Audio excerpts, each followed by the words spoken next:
I'm a big believer in if you truly believe it, and you work extremely hard for it and sacrifice the parties and all the different things that we had to sacrifice as athletes to make it, to get an edge, to get better.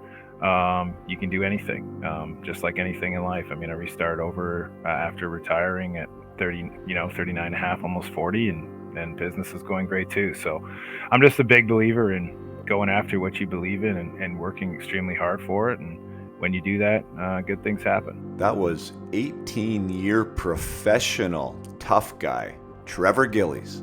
And you are listening to the Up My Hockey Podcast with Jason Podolak. Just watch me now.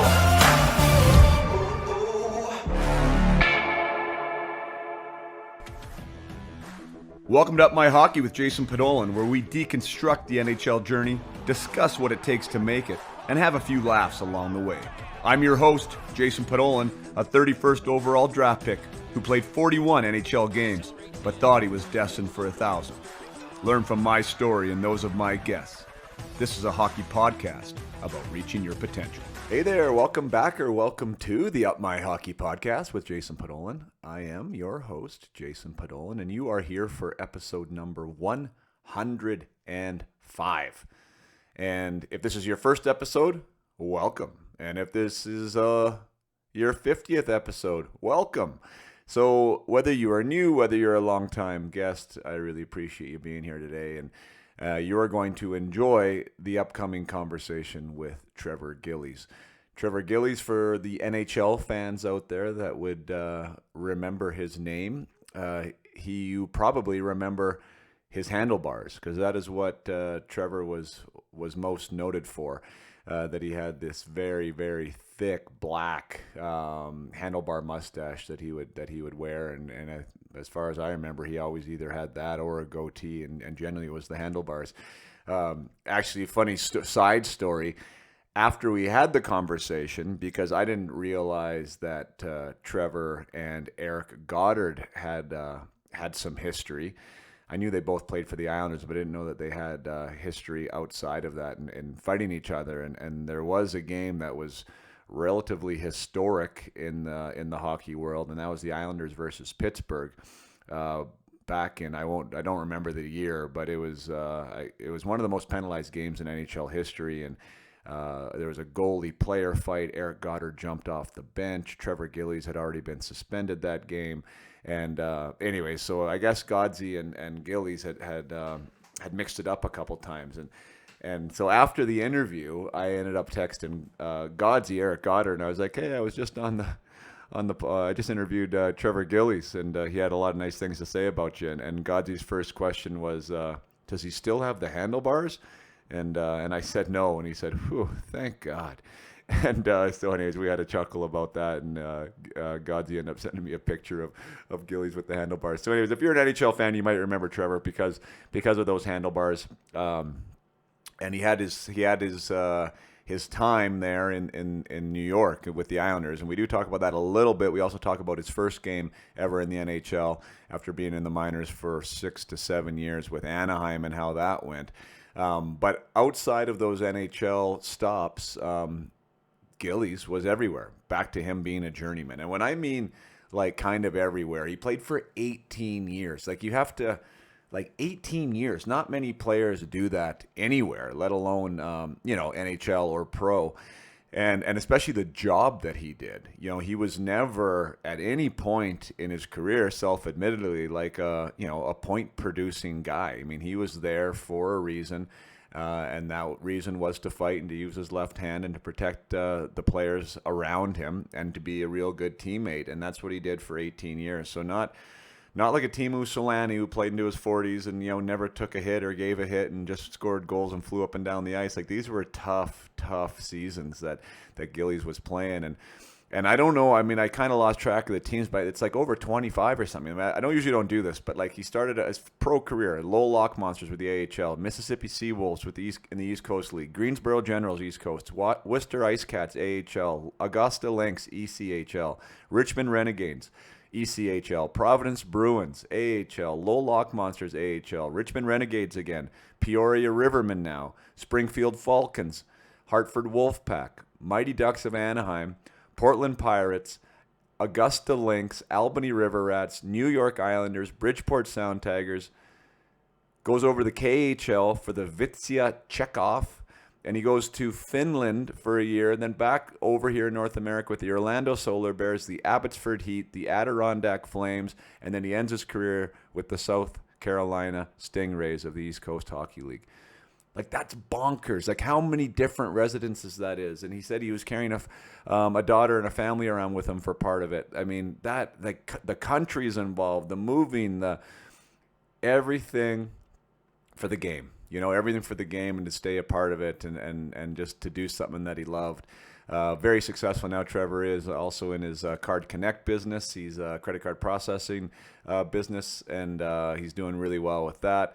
We speak about that during the interview here, just about like the approach to life. You know, whether it's approach to chasing a dream, whether it be hockey, or whether it's an approach to chasing your new business or a new career or some type of transition. Like, the approach, the process is what is going to get you through and make you successful. And obviously words that, or maybe not obviously if you're a first timer, but something that I totally preach to the players that I'm working with, falling in love with the process and the standards, the individual standards, your individual standards that it will allow you to, to reach your potential and whatever it is you're doing. But isn't that wild? Like, as far as 409 games in the AHL, 322 games in the East Coast Hockey League, the majority of those, well, not the majority, but he was exclusively in the East Coast League and call-ups to the AHL for the first part of his career, and then back to the AHL as a regular, and then again full circle at the very end of his career to go back to the East Coast Hockey League again. Like, not many guys do that after playing in the show.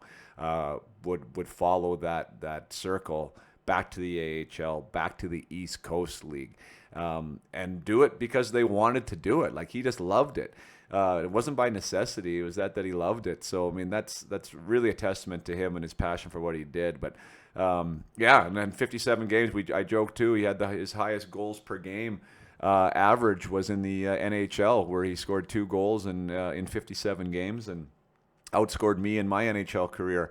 So something to be said for these tough guys going into the net and having them go in off of them. So this was a good interview. Trevor's super funny, man. Like, he has a lot of these, quirky little one-liners and quotes, and talks about himself back in his East Coast League days as being a nuclear bomb, and stick handling a pork chop around a junkyard dog, I think he used at some point here too. And anyways, like, he had me chuckling the whole time. He's definitely a personality, and he's just an all-round good guy, good storyteller, and did it the right way. Did it on guts and determination and effort and hard work and being a good teammate and being a good human, and refining his craft and going back to the drawing board and working with a growth mindset, and not telling anyone what he could or couldn't do. And at the end of the day, this man played professional hockey for 18 years, had a full season in the NHL with the Islanders, and a partial season another year, and has a ton of great memories and a ton of great experiences and a ton of great friends because of it. And today you're going to be able to listen to Mr. Trevor Gillies. So without further ado, I give you episode 105 with pro journeyman of 18 seasons, Trevor Gillies. All right, here we are for episode 105 with former teammate Trevor Gillies. Mr. Gillies, welcome to the podcast all the way from Augusta, Georgia.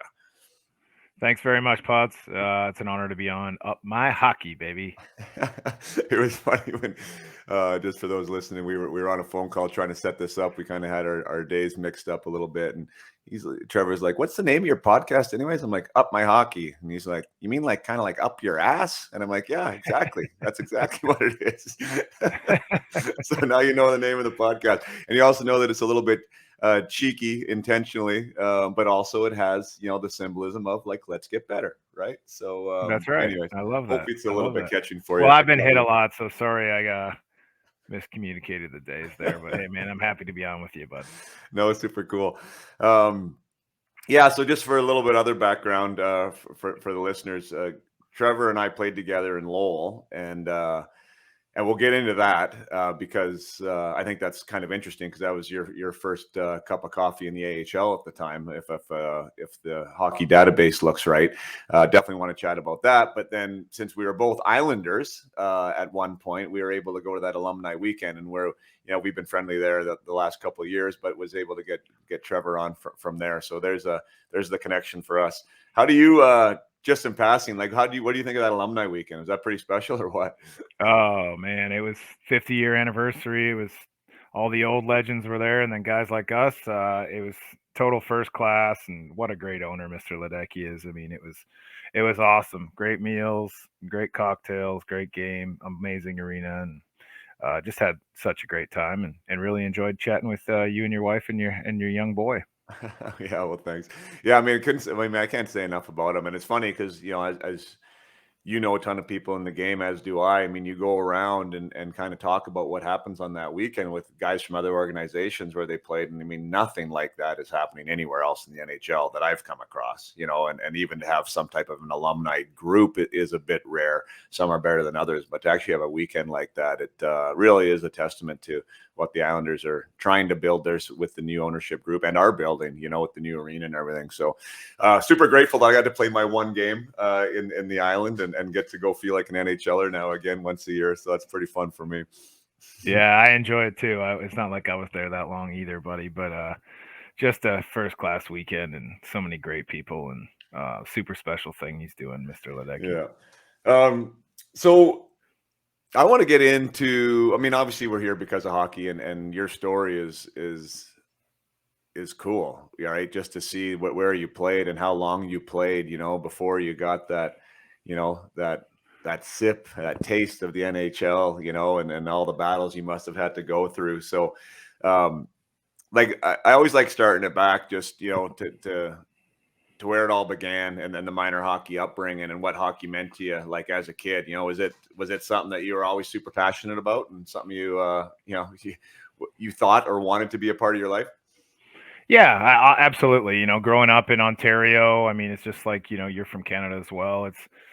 I know I see that World Jays shirt there. I wasn't quite that talented to play for that at that level, but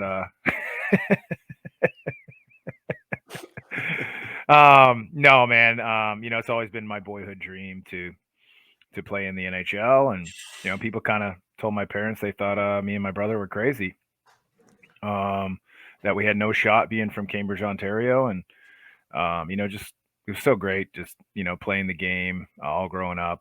We were a double A level, and then we got triple A when I was in minor Bantam, and then I played major Bantam and went off to tier two. But just getting to work alongside my brother, he was a lot more talented than I was. Played in college and real fast, good player, but could hit and fight and totally different than me. But it was just such a blessing to play this game, and it's such a great game, and you meet so many great people. So yeah, it was always my dream, buddy. So was he older than you or younger than you? Your brother? I didn't know there was that relationship there. Yeah, my brother's younger than me. He's a Halloween birthday of 1980, and I'm a 79, so year 9 month difference. And yeah, he's my best friend. Miss him every day. So it's one of the tough things about falling in love with and living in the South. You don't really get to see your family as much as you'd like, but Right. he's awesome, man. That's cool. So then growing up, and I take this from a father perspective more than a sibling perspective because I didn't have any growing up, and now I got three boys. You met the middle one, Gunner, there, who's the tender, and last year you met Hudson, who's my oldest, and they're 15 months apart, so really similar to you and your brother, and then I have a younger one that's 24 months after Gunner, so like 40 months between them, three of them front to back. So you mean pretty tight.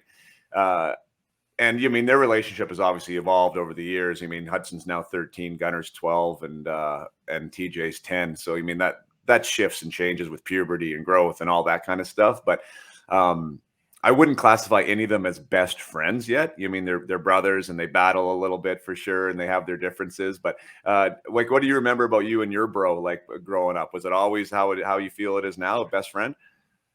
Yeah, kind of like what you're saying with your boys. I mean, it's developed over time. My brother had a lot better hands than me, so he'd be like stick handling a pork chopper on a junkyard dog, in the garage or in the driveway, and I didn't really like him toe dragging me and not being able to get the ball off him too much. So a little hack and whack, and maybe we dropped the middies. But he, but no, super close. That probably started, when we started playing together. My brother got to play up, so starting when we got AAA and minor bantam, then we became really, really tight and training and shooting pucks, all the same stuff everyone's doing, Right. working on our game and having some fun together. Yeah. Um, but you're doing a great job. I got to meet two of your boys, like you said. Gunner, I was very impressed with. You're doing a great job, you and your wife. Great handshake. Look me in the eyes. Just that's important, and communicates very well. Just a great kid. So no, I enjoyed chatting with him. Oh, thanks. Yeah, Gunner's a beauty. He's Great name too, by the way. He's got to be a tough kid eating the biscuit as a tendy with that name. Yeah, exactly. He brings it on himself too. You'd like his swag in the net. He doesn't mind the odd chirp after a glove save, and let a guy knows that he's owning him. And he's not super adept yet at handling it the other way, but he's only 12, so it's all good. That's part of the process. But no, thanks for the kind words. It's really fun to bring them there and travel with them, kind of one on one. And that was completely not planned. It was just that whole COVID thing. I don't know if you remember that COVID pandemic thing that was around for a little bit there. Yeah, of course. Yeah, It kind of sucked. It really we, sucked. we were supposed to all be going to New York. I guess it would be in 2022, and Hudson was the only one that had the proper vaccination out of the two of them. So, anyways, we couldn't all go together, so it turned into a solo trip, and then that turned into, well, let's make it just fair for everybody, and we'll do a solo trip every year for the first 3 years. So that's the genesis of that story. And That's if cool. you come again next year, you'll get to meet TJ. So he's the next in line. That's super cool. We were going to do the same thing the year of the COVID. We were going to bring the whole family. It didn't work out. So it just worked out with my son's school. I have a stepson named Phoenix. He's about to graduate. He's in year 5. He's doing like a shadowing program. He could be like, the top medical guy for a pro hockey team or college football, that kind of stuff. Right. So, him and his girlfriend came, and then our young daughter, Danny, is 15-year-old. And so we were able to bring them all. So that was super special. Daughter didn't remember me playing really much. Right. Yeah, no, that is cool. I know Gunner was like really wide-eyed with a lot of stuff there. That's really fun for them. Special age too, like for my boys, like kind of like the perfect hockey age, right? Where they're big hockey fans and still innocent enough to, everything's a real big deal. So it's pretty fun. Your bro then, so he, like you mentioned the call you were on the other night. So he played professional as well. You said he went to college, but he ended up playing pro hockey too.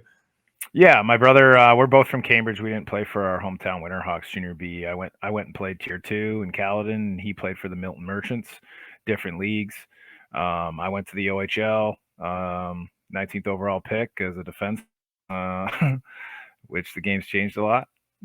Couldn't skate out there with how fast they're moving now, but my brother got drafted to North Bay as well and had a great camp, was leading the camp in scoring, but they weren't going to offer him any school money, which I think is important to talk on here. If you go to camp, my dad had to pay his own way or he would have lost his eligibility. And so when they weren't going to offer any school money because he was an 11th rounder, he decided to go back to junior and won the whole thing. And then they went and played for I think it's the Royal Bank Cup. It's called. So they won the whatever that is, the provincial junior A, and then they went to that and they ended up losing in that one. But then he went to college. So he went and played at Union and had a great college career and was the captain his last 2 years. And then my brother banged it out in the minors. That was when they were looking for size, like guys like us that are 6'2", 6'3", and above. So he played in the East Coast League and did real well. Played a little bit in the ECHL and then went to Europe for a bit and called it a day. So that's cool. That's awesome. You mentioned earlier that you're from Cambridge and that everyone was telling you you're crazy, that you should have any type of lofty dreams or anything like that. What do you think that's specific to your town, or is that just the message you think most kids are hearing when they're trying to accomplish something big? Well, you know how it is, buddy, man. There's so many naysayers in life. Small-minded people. They want you to hold you back and want you to stay in your little hometown, which I love my hometown. But I'm a big believer in if you truly believe it and, and you work extremely hard for it and sacrifice the parties and all the different things that we had to sacrifice as athletes to make it, to get an edge, to get better. You can do anything, just like anything in life. I mean, I restarted over after retiring at 30, 39 and a half, almost 40, and business is going great too. So I'm just a big believer in going after what you believe in and working extremely hard for it. And when you do that, good things happen. Well, yeah, well said. And so here's the counter question. But what if you don't make it? Yeah, well, that's what they all say. Why would he not go to Canadian University after, a 3-year OHL career when it's all paid for and then go play pro? Well, by the time you get out of that, you're lot older. It's not exactly Division 1. Your chances become a little slimmer. So, I just was, the way I played, there was really no one left to fight, and I could have went back for overage. There was really no one left to fight. Like John Erskine was leaving, Kip Brennan, myself. Kippy was at the Islander thing. There was a bunch of guys like that, and no one wants to be a bully. I don't want to be picking on young kids. So I went and tried the pro game, and went to Lowell. Went to LA's camp, then Lowell. Had 3 fights in my first AHL exhibition game, 2 against Louis Bedard and then some other French guy. And, a bunch of guys got sent down. We were a double affiliate back then with LA and the Islanders. So Bill Heward got sent down, great guy to me. Eric Cairns, guys like that. So they had a lot of tough guys. So Bruce Boudreau, Gabby, I used to have long blonde hair and I was a lot thinner than I am now. People used to call me a pretty boy, which usually would make the gloves come off pretty good. And he said I wouldn't really enjoy Trenton, which was our affiliate. So he coached in Biloxi, Mississippi for the Mississippi Seawolves the year before and won a Kelly Cup. And he was very close with everyone down there, had an older team. And I got to go to Biloxi, Mississippi and absolutely loved it and kind of was a call up guy. When I get called up, they put me on forward and I go out and run around it, know what I was doing and fight these behemoths. And it didn't always go well. But, I go back down and get to play and kind of carved it out in the East Coast League for quite a while, kind of an up and down guy until I got to play with you, with Tom Rowe and them. Yeah, no, I mean, yeah, okay, I totally want to get there, but I want to rewind though, just because my question there about like what happens if you don't make it, talking about goals and like. Oh yeah. My bad. I got rambling. Late No, night that's last okay. night. I mean, Late I night love last the night. rambling, but the thing is like we don't really think like that, right, Poe? Well, because it doesn't matter, and that's what I tell. Exactly. That's what I tell families, and I tell that kids like. And so, what if you don't? Like, if you do the things that allow you to be your best, like the best that you know how, whatever that ability is, and let's say it's not an NHL jersey, let's say in this case, or for us, but you get to explore that, you get to push through shit, you get to get better, and all the things that happen with chasing something like you telling me that's like you've lost anything? Like what you've learned, you've grown, you've won, right? Like, especially if it's something that you're passionate about, which I mean, for anyone who's chasing anything, I mean, that's obviously number one thing. You got to love what you're doing. And then the rest just takes care of itself. And it doesn't have to be the goal. You know what I mean? It doesn't have to be the finish line that people think it is, or else you're a failure. I mean, I think that's the part that needs to get blown up. It's about the chase, I think. That's right. It's all about the hunt, and couldn't agree more. The guys who don't end up chasing their dreams because they get in some little factory or cushy job or whatever, or go to school and, do something with that. They're the ones looking back at the end of the day like, man, they're those, I could have made it. Well, if you could have made it, you should have went and gave it your all and left it all on the table. Is how I look at it. I can't stand those kind of guys. So I'd rather go all in on something, like fully all in. Trevor Gillies, and I know you're the same way. I mean, anyone who plays at a high level, you got to be all in or you got to be all out. This is a wild world with a lot of great players, and it's very competitive. So I'm glad I chased my dream. I got to meet so many great people, travel the world. You learn so much, about punctuality and hard work and being part of a team, and everyone pushing and pulling for the good guys to win.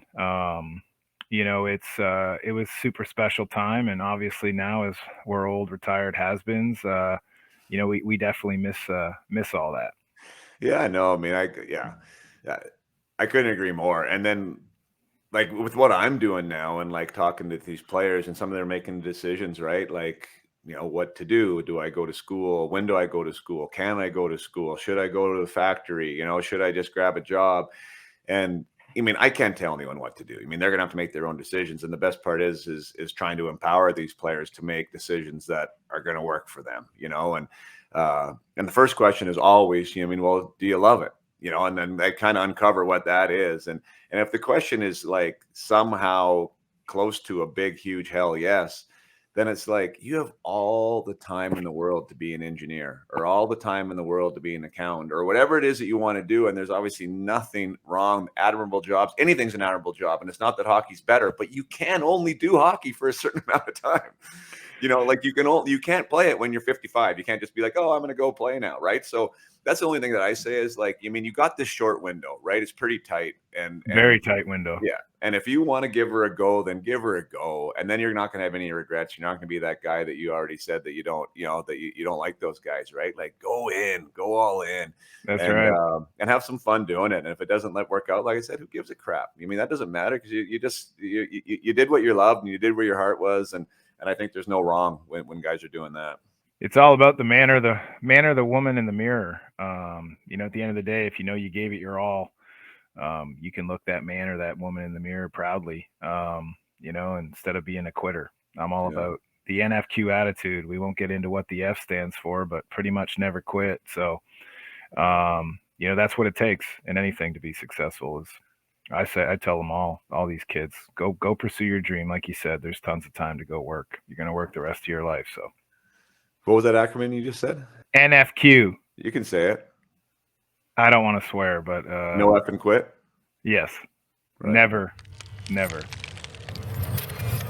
Going to take a short break from episode 105 with Trevor Gillies to share an awesome success story with you from the last cohort of the guided mission for the Peak Potential Hockey Project. So for those of you who haven't heard, the Peak Potential Hockey Project is a 4-week program, a mindset and personal development program for hockey players who either want to be amazing or who are trying to overcome confidence issues or the ability to recover from mistakes or improve practice habits. So there's kind of two types of players that seems to attract this program. One is the high achiever, the one that doesn't really necessarily see that there's any thing holding them back right now, but they do want to get better and they want to step into their true potential and find their greatness, and they are looking at mindset training as a competitive advantage. So there's definitely those players that participate in the Peak Potential Project with great success.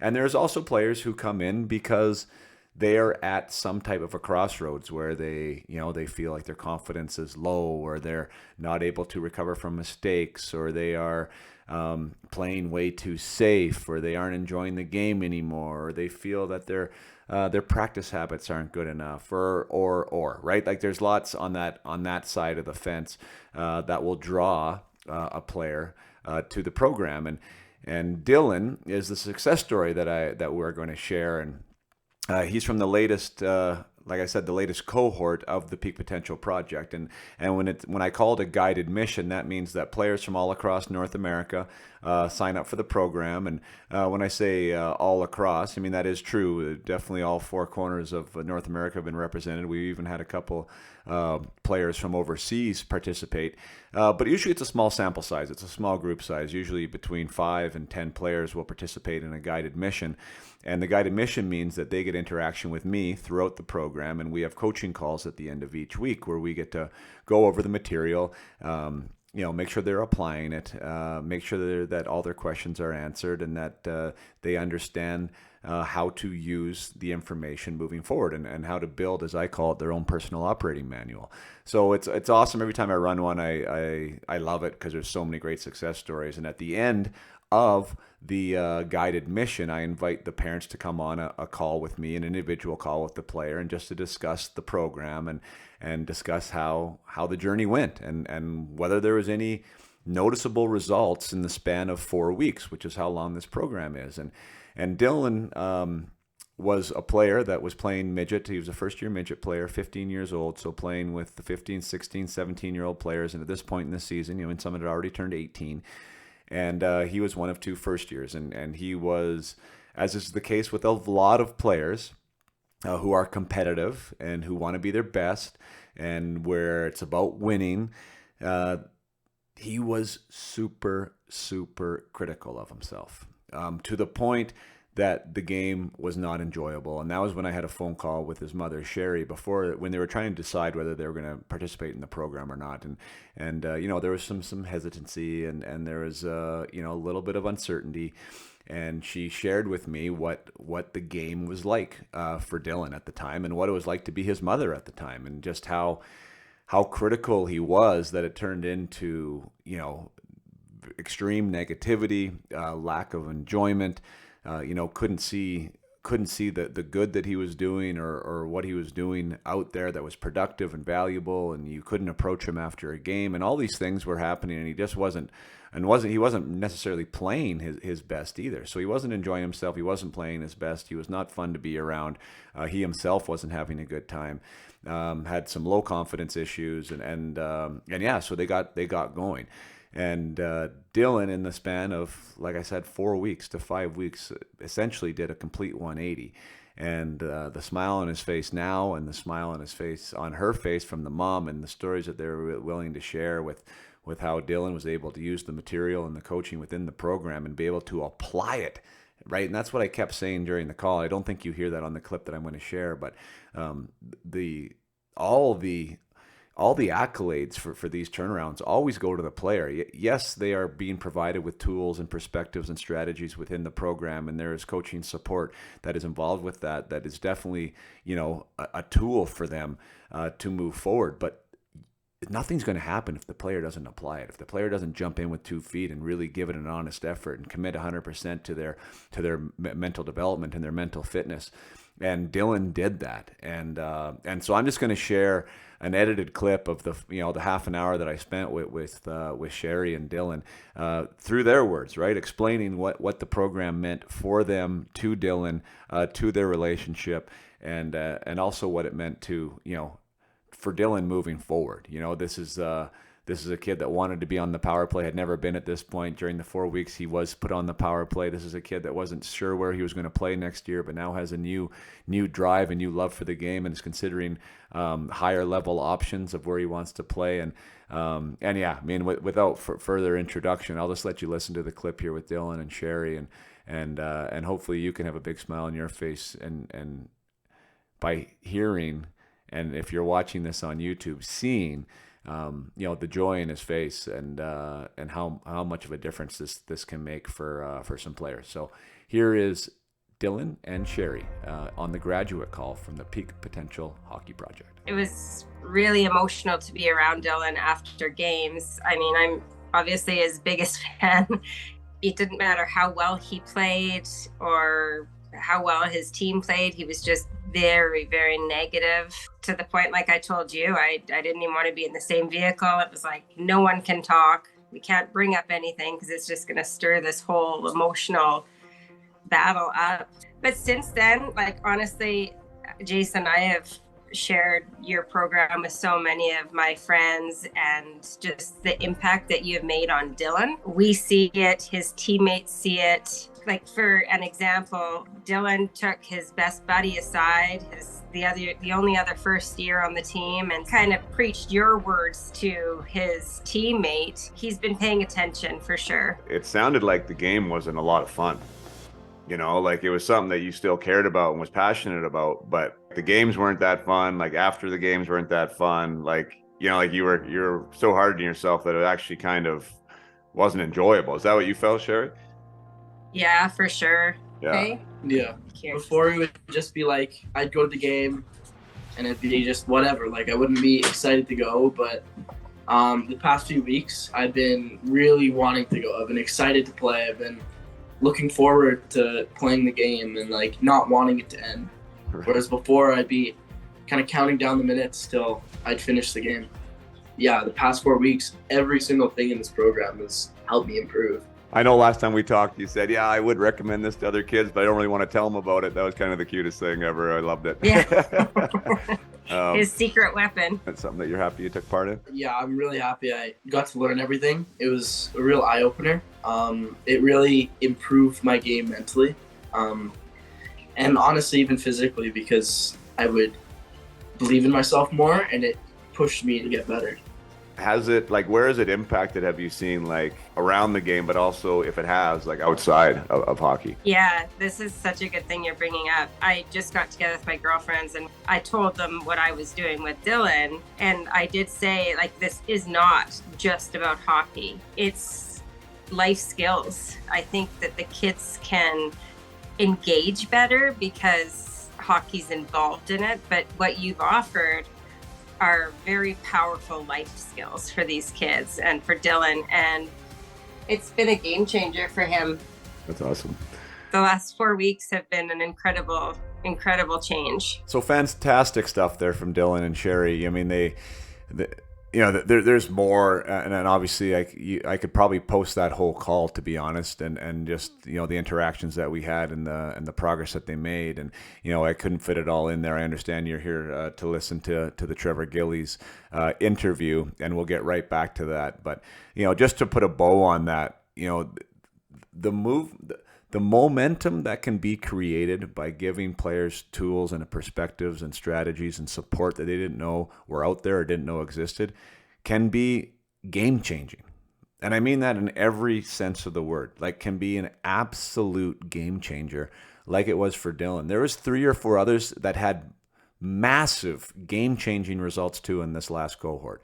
Like, so exciting for me as a coach to see this. And I preach about the holistic development of the athlete, and I preach about how valuable personal development is, and when personal development strategies are applied to the hockey player, that the performance that these players get on the ice, the difference can be seen. Like, it's tangible, it's witnessed. People in the stands can see it that don't know that anything else is going on.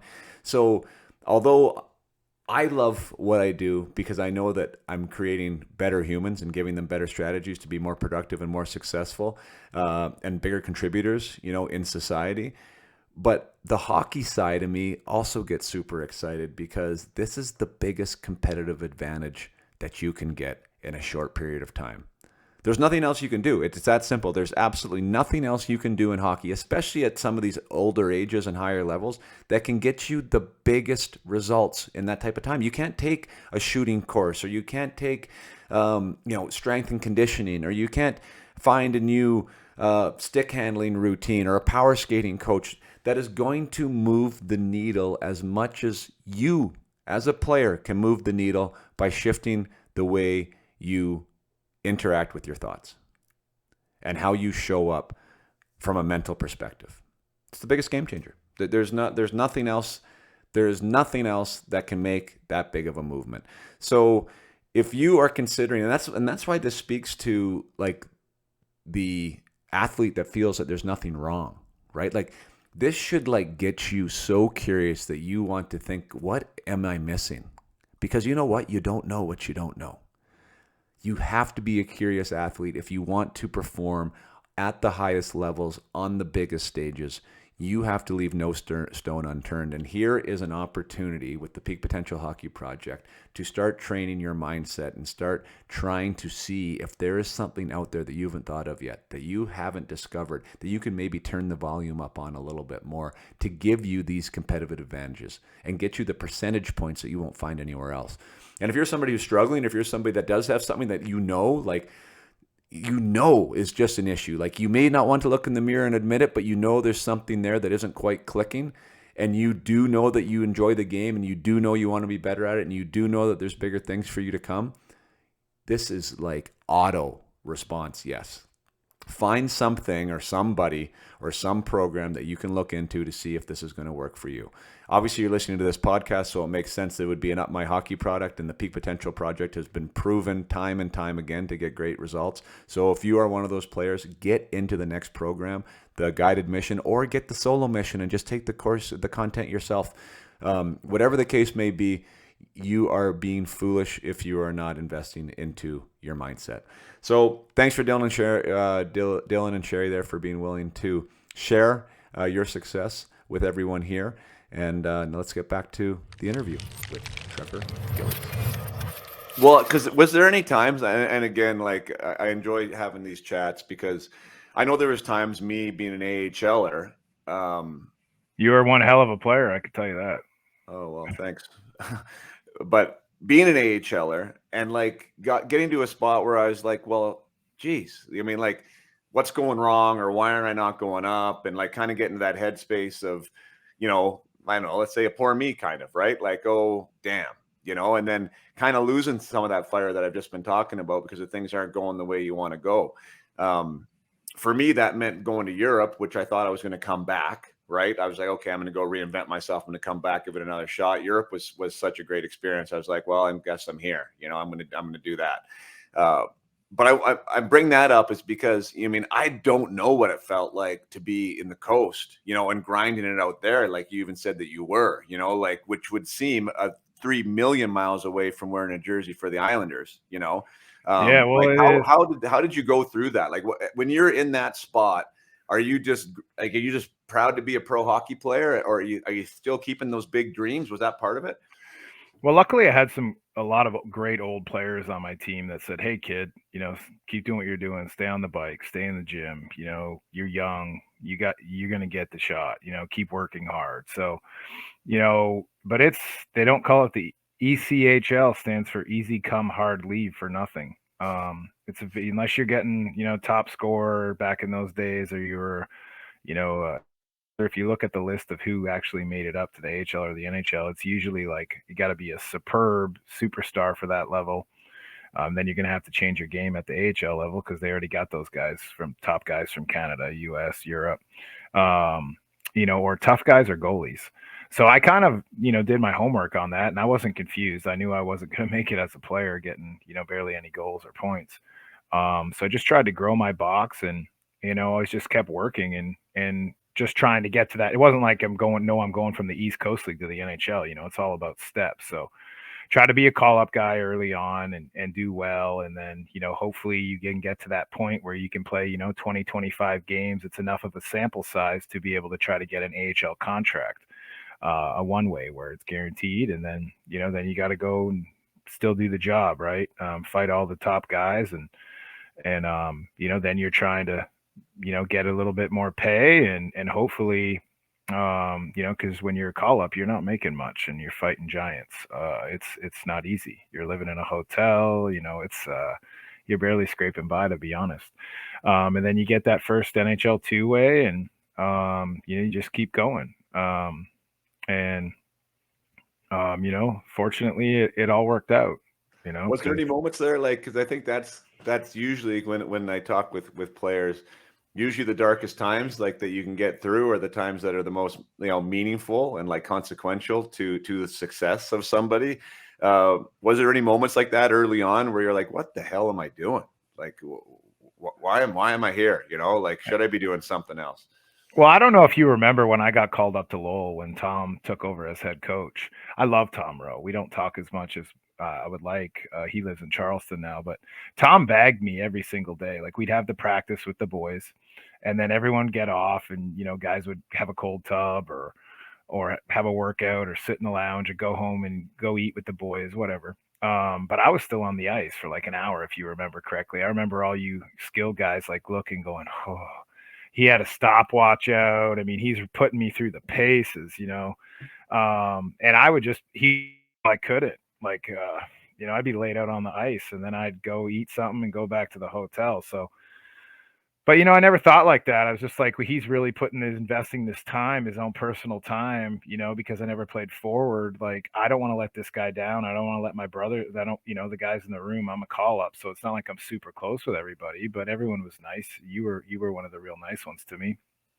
And, you know, you just want to, just like everyone else, we're all trying to get better every day, and just keep grinding. You know, my goal was always to try to become 0.5% better every day. And to be honest, you fail, you know, most of the days. But if you continue with that mentality, you are going to get better.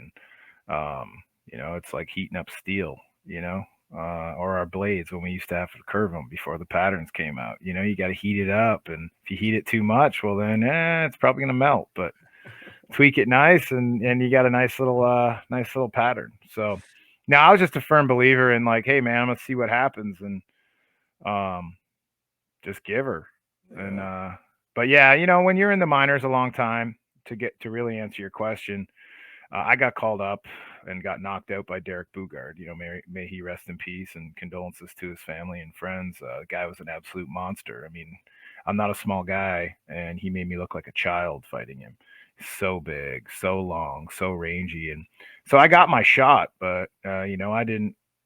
My philosophy was like, you're going to make me or break me. Well, he broke me. So after I got better, I went back down to the AHL in Portland and fought everyone, and just hoping, if I continue to be a top guy at that level for my job, maybe I'll get another shot. And it kind of got to that point where you're just like kind of almost like you're a little, not angry, but you're a little bitter that you see all these young dudes that you're smashing, they're getting the shot and they're staying.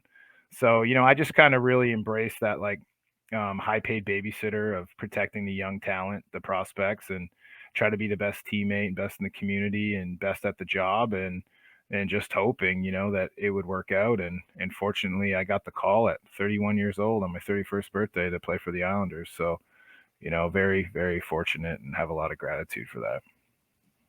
That's fantastic, man. 31. So let's rewind to Lowell. So like I said, that was, and for you, so that was first pro season. But we're in Mississippi, so that was like your first call up to the A. So obviously, a big deal. So what years did I play with you, Pods? 99, 2000. Okay, yeah. So that was my first year. Okay, I wasn't sure if I played with you my second. I've been hit a lot.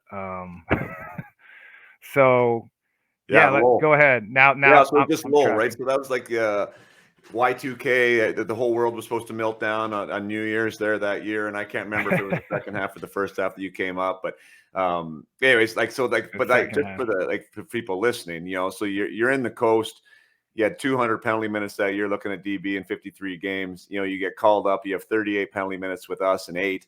I imagine you probably weren't in the lineup every game, so you're probably there longer than the 8 games, so you're in and out battling.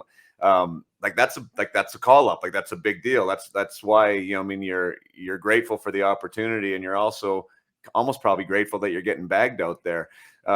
What was your, like, in a youthful mindset there? Like, what was that mentality? Did you know at that point, like, the value of how to even play that role, or how to be a good teammate in that environment? To be honest, I was a kid, man. So like, it's kind of like, it's not hard to look at the stats pack, the game notes we call them in pro hockey, and see a guy, by the name of, when we played Quebec, Darcy Harris has barely any points, 6'3", big weight compared to the skill players, and he has like a huge amount of penalty minutes. And so, like, I didn't know anyone because YouTube and all that stuff wasn't around back then. So it's really hard to, this is before DVD and, and being able to watch anything on the planet on YouTube or Google. So, I'm a young kid, and people are like looking at me like I had blonde hair. It was like, dyed. You were a beauty. Yeah. And like everyone in the, I walk in, we had a pretty skilled team, right? But we didn't have a whole lot of meat and potatoes. Ryan Bass was there. He was pretty tough. I liked him. Hacking and whacking, big D man. But everyone's kind of like looking at me like, who the hell is this guy? And and you guys have already had some guys like Mitch Fritz and Stevie McIntyre, like some of these guys that ended up being killers as they developed with age, just like myself, that were young guns, right? And Tom or the team or whoever is bringing in guys to kind of mix it up, maybe create some energy and try to turn the tide. We had a lot of skill, but we were kind of getting pushed around. So, I was like a baby-faced assassin and just shaved. So luckily you're not seeing all the grays. But, I remember like my first game, I mean, I fought Darcy Harris and Joel Theriault, I believe. And I remember grabbing that Theriault grabbed me, and I was just thinking in my head, I'm like, oh boy, like I'm in trouble here. Like, so I'm just fighting out of fear, just chucking the left hand. And Didn't land too many, I don't think. Didn't win that one. Um, but I remember thinking, oh boy, like I'm gonna have to really get stronger, or this might not be a long career. So it was great, but just like you said, I mean, it's that was the next step, right? And I was probably there about 20-25 games, like you said, in and out of the lineup, mostly out of the lineup, bag skating. But it gave me that taste, like and also a lot of lessons, like, oh boy, like these dudes are a lot different than the East Coast League 30-something-year-olds I'm fighting. Right. And it's like that at every level. The passes get crispier, crispy rice, I call it. The guys are just a little bit better. They're a little bit more in position. It's just everything's just a little bit better every way. It was a great learning experience. And that ice, I mean, I don't know if you remember, like out of all the years I played pro, that might be some of the best ice I ever skated on. I mean, we didn't have to fill the rink too much with the fans. It was pretty bare, but that ice was incredible there, and we had a great gym. It was a pretty cool setup for a tough town. Yeah, yeah. That's where I drove the Zamboni, the only time ever in my life. I don't know why. Oh, that's cool. I never got to drive a Zamboni. That's cool. I got tight with the rinky there, and anyways, he ended up letting me clean the ice one day. It was pretty funny driving around. Well, you know what? Like I don't bring this up because I want me to look good, but I think it's relevant to the fact of like, the relevance of you doing what you did in at 31 and how you stayed relevant in the league. And I know it's important to you, like the value of being a good teammate and what that means, and you said that I was one of the guys that was nice to you. And I remember you brought that up at the Islanders, and I don't know what that means, right? I don't know what I did or if there was anything consequential, but like, if you were to describe sort of that interaction, I think those moments when you are a younger player, I mean, I was only 4 years older than you, I think, or maybe 3, but you know how that works in the hockey world too, right? Like a 4-year pro compared to a 1-year pro, the guy seems like he's ancient and been around forever, right? So that's true. Yeah. So anyways, just maybe like talk about that a little bit, like what that impact was like, and if that was at all influential for you, like later on as you became an older player and how to treat guys coming in. No, it very much is. Back then in 99, 2000, before Y2K or whatever you said, and everything was going to melt. I love that. It was a little different. It was the more of the old school pro mentality, like on the bus, like face the front rook, speak when spoken to type deal. So, when you come in and you're a call up, realistically, you're taking a European or someone who's already there spot, um, because they wanted to interject some life and toughness and wild blonde hair, I guess, flowing around. But, some guys don't say a word to you when you walk into the locker room with your East Coast bag. But, some are also, very welcoming and like, hey, good to have you. Hey, I'm Jason Podol. And like, it's like that kind of stuff, so you remember that when you're a young pro, because then you're like, well, I'll show these fucking guys, the other guys who aren't cool. Like they look at me like, who the hell's this guy? He's going to be here for 2 days and he's gone. So, that goes a long way. So I like always was that first guy, like every guy who got called up or got traded, you want to make them feel welcome. It's like a family, right? So, and if you don't have that, like it's like everyone's a piece to the puzzle, whether you're the top scorer or you're the top goalie or you're the tough guy, you might be a smaller piece. At the end of the year, if you don't have all the pieces, you're probably not going to make playoffs and you're definitely not going to go on a run. I mean, you can't win anything with just talent. So, I'm a firm believer in that. So like try to get everyone where we're going out for lunches together or golf or playing cards and it's team building. Every business does it. So it's very important in hockey. And so I always remember those good guys. And I was like, I'm always going to be that guy, be the last one to sign autographs. I don't care if I'm there for an hour, that helps keep you in the game if you're loved by the fans and a fan favorite. And just being a good teammate, right? With our role, guys who did my role, it's a very selfless job. I mean, you're going to be fighting some nights without any skin on you. I can't even straighten my fingers, like that's all I got. That's it. So, you're fighting with banged up shoulder, hands, no skin on your fingers. I mean, but you're doing the dirty work. So hopefully the good guys can win. And it's like being a big brother if you have younger brothers. I was raised to make sure that nothing happened to my brother or sister. And it's very much the same mentality in hockey. It's the last sport that you can fight with bare knuckles, and it's celebrated. Right. It's kind of wild. And so, it's just, if everyone, you're not going to love everybody, but you definitely got to respect them and be willing to go to war for the guy next to you. Right. And that team, there's no I in team. That's huge. So yeah, I mean, I rambled a little bit there, but super honored to have played with just so many great people. Yeah, no, for sure.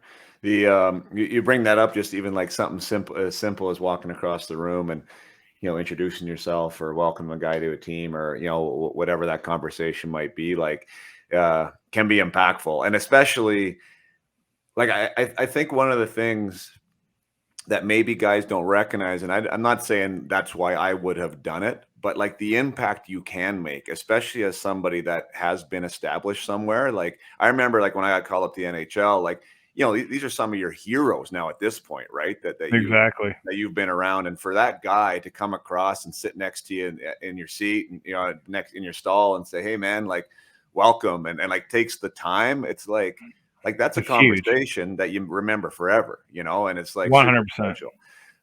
I've told it on here before. I've never told you before, but like one of the examples of that was me going to Detroit Red Wings camp. This is after I played my NHL time and everything else. I was like 30 years old. It was the last pro camp that I went to, and Chris Chelios walked across the room. Obviously Hall of Famer, one of the best defensemen to ever play, and shakes my hand and invites me out for lunch and takes me to his chili bar. Like, me, him, and one other guy, right? Like, he had no idea who I was. Like, I'll remember that forever. He had no reason to do that.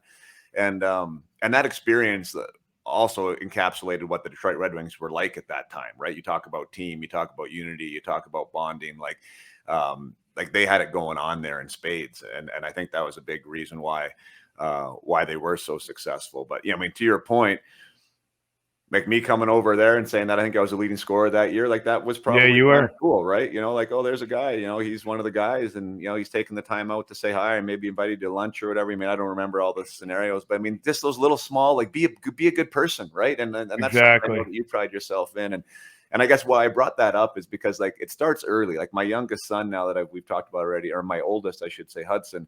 He's on a AA team this year. He was AP'd with the AAA team, and so in that little AA category, he has players coming up that practice with them or will play with them sometimes from single A, and he also has had the opportunity to go up and practice with the big boys, the AAA guys, right?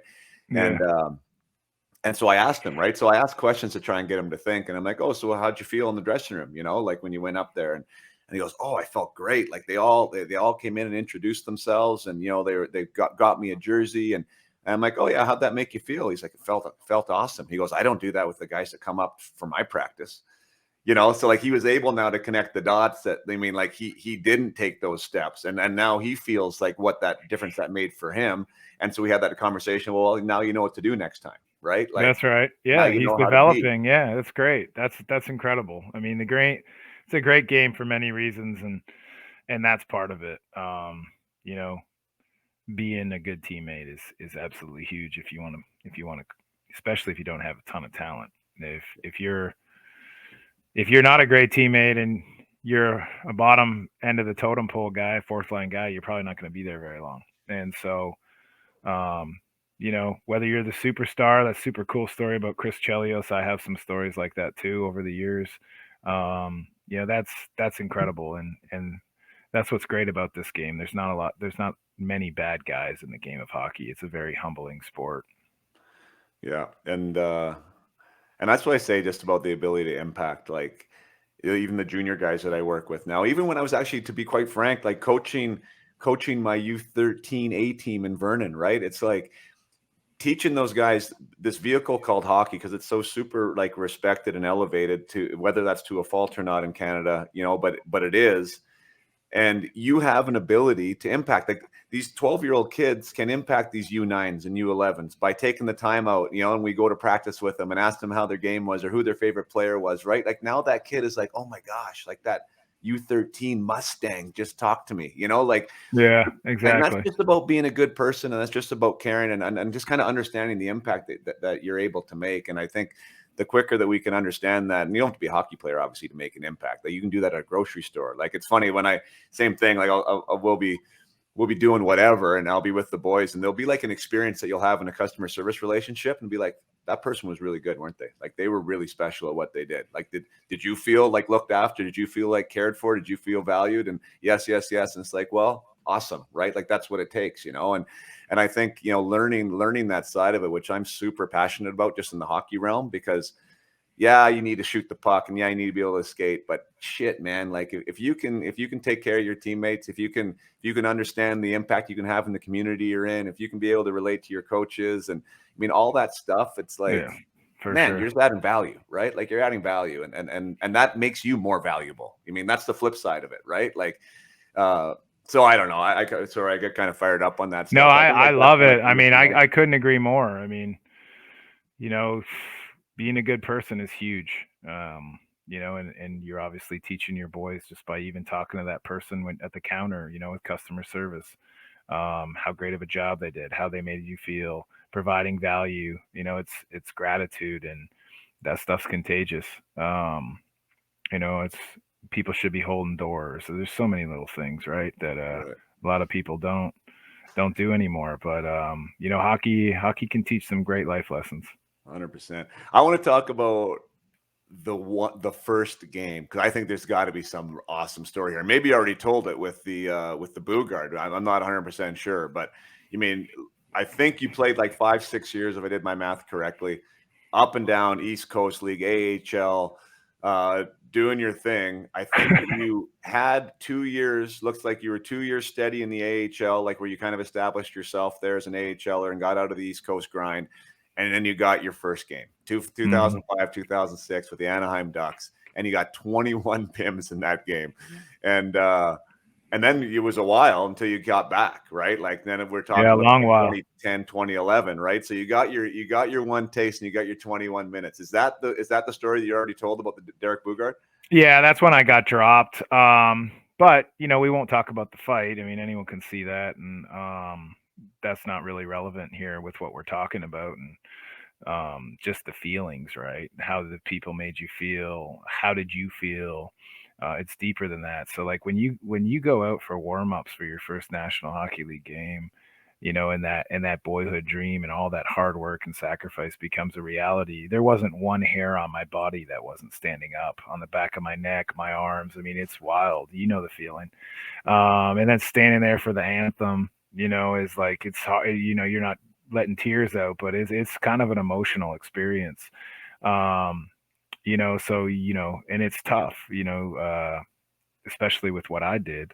That adrenaline's going, right? So, you got to manage that adrenaline, because you can have a major adrenaline dump, and that's always tough. So, no, it was incredible, man. There's just looking around, a couple of the other tough guys had already kind of been taken out by Bugard. He was a duck killer. He was pretty much a killer of everybody. And so I was the guy in the AHL and had a bunch of fights already, like, I don't know, 6 or 8 in the first little bit, and got the call. So I knew exactly what I was told. I got called into the coach's office. We were watching tape. I had already watched tape. I knew what my job was. So I had asked him, and he would just kind of, blew me off. And I don't think I should have got an instigator, but we kind of banged into each other on the wall. And I wasn't taking no for an answer. I didn't ask. It just right away, just we're going. And so I was doing well. And to be honest, he has a long reach, and I missed my grab because he'd already tagged me with a couple. And, I'm a lefty, but I was reaching with my right hand, and he kind of sized me up. I missed the second time, and it was like going to your top steakhouse in America, like whether it's Chicago, New York, Toronto, BC, wherever it is, and getting the Wagyu or the filet, and you got that nice garlic butter on the top, and you don't even need a knife. You don't need to saw the steak. It's just like you push through it. It was that perfect. I couldn't tell you if the punch hurt. It was probably the hardest one I ever took, one of them. I don't remember some of that. I've watched it, obviously, a lot of times.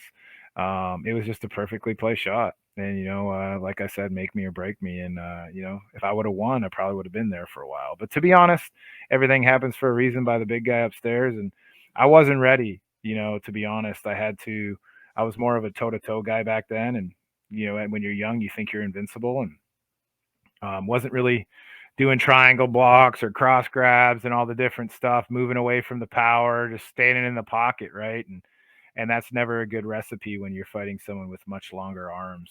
Right. Hockey fighting is a push pull, so it made me better. I had to get better if I wanted to ever get another shot and be a lot more talented. So paid a lot of people, fight coaches here locally, 3 different ones, and made it where I wasn't getting hit and taking that punishment by absolute giants. So, but it was an incredible experience and something, I'm fortunate that I got to I have many friends and people I know that literally would cut off their cojones to get that one game, right? And some of them were better players than me and just as tough that never got that opportunity. So, even if it would have only been that game, I mean, that would have been a little tough to swallow, getting the call and getting knocked out. But I still would have been very fortunate for it. So yeah, no, everything happens for a reason. It was super cool. I mean, we had like Timu Solani on the team, Pronger, Niedermeyer. I mean, Jaguar. I mean, this is a who's who. It was pretty wild lineup to be in. So, to be a guy that, battled it out in the coast to now realizing your dream was super special, regardless of the outcome in the fight. That's bonkers. Like, what a story. Holy smokes. Like to be at it that long, to get that call, and then to have that experience with, like you said, like one of the biggest, baddest to play at the time, the boogeyman. Yeah. And then to not have like 5 more years, like that is crazy.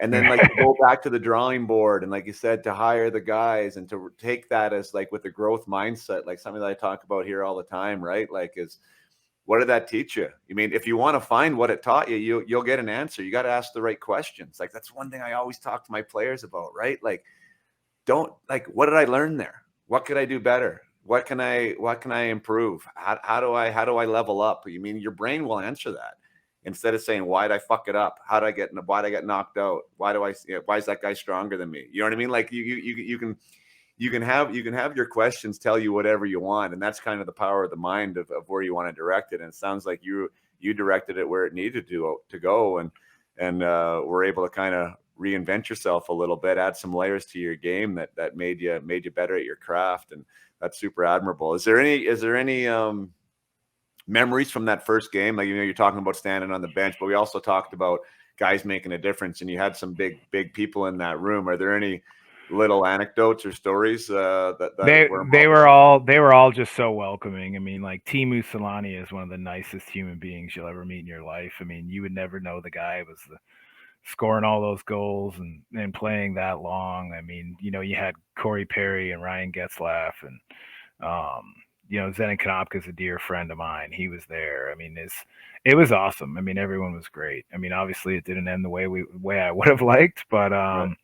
Like you said, it's that never quit mentality, and this is how I feed my family. So after I got off of the concussion, about 3 weeks, it was my first real one.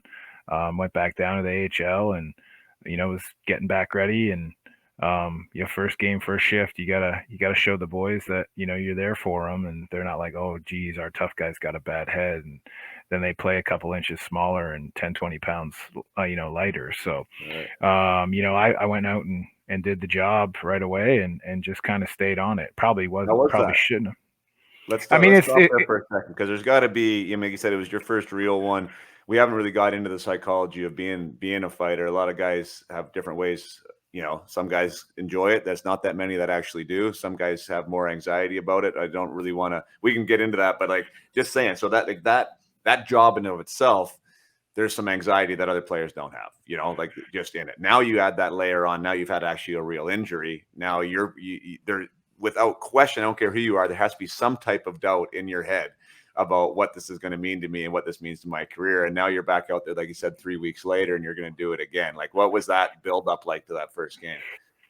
Well, I'd already been training. I hadn't been taking punches to the head, but they made sure that I was good, and hitting the bag and bagging with Kevin Deneen was our coach, and getting back ready. And I felt confident that it was going to go well. I mean, as a fighter, if you ever think like if you're ever tentative, passive, and you're probably going to be looking up at the lights. I mean, it's a heavyweight division, whether it's the East Coast, the AHL. I mean, punches aren't vitamins, and it only takes like 4 pounds of pressure to be knocked out with a perfect shot. Like a baby could knock you out if you're not expecting it, and you turn your head and they hit you with a shin. So, it was just kind of like that cowboy mentality, right? Like I'm a city boy from Ontario, but it's like you got to hop back on the horse or the bull. You got to rope and ride, right?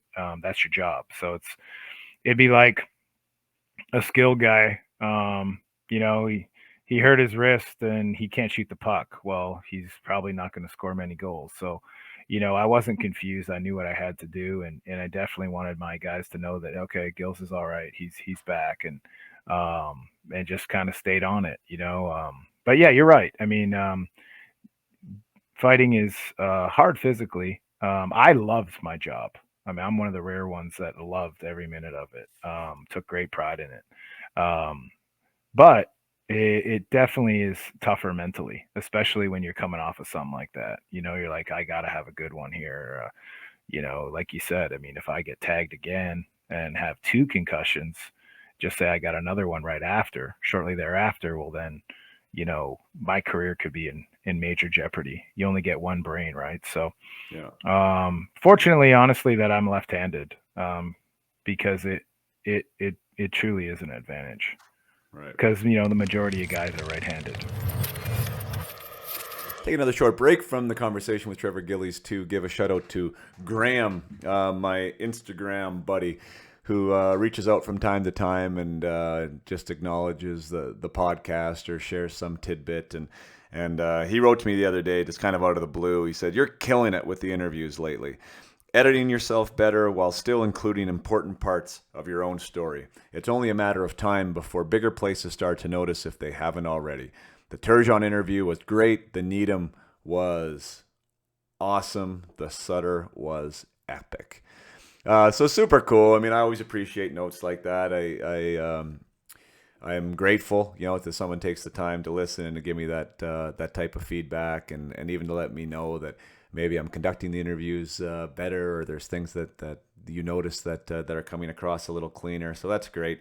And I will speak to the thing about it's only a matter of time before bigger places start to notice. So I don't know, like with me, and when it comes to goals, or at least with this podcast, like I honestly don't have a goal. It's not like I'm doing this because I want a Spotify contract or some huge major sponsor. I don't want to be picked up by TSN. Like none of those are what move me to do this. It's people like Graham who enjoy it. It's being able to provide value to players and parents out there who are trying to navigate the journey. It's about getting ideas and concepts and thoughts about the good of the game and what we can learn from it, and it's also selfishly for my own benefit. I've shared on here how much joy and satisfaction I get out of the conversations. That generally speaking, I am more of an introverted type of person. I don't get out. I'm not a social butterfly. I'm not running around with in meet and greets and that sort of thing. And generally I'm pretty solitary, but I do really enjoy a conversation. I really enjoy a good, deep, meaningful conversation. So this podcast has allowed me to nurture that part of myself, to have these conversations, like 90 minutes a week almost is generally how long it is with somebody who's been along the journey or on the path or somewhere a part of it and can share some knowledge with you all.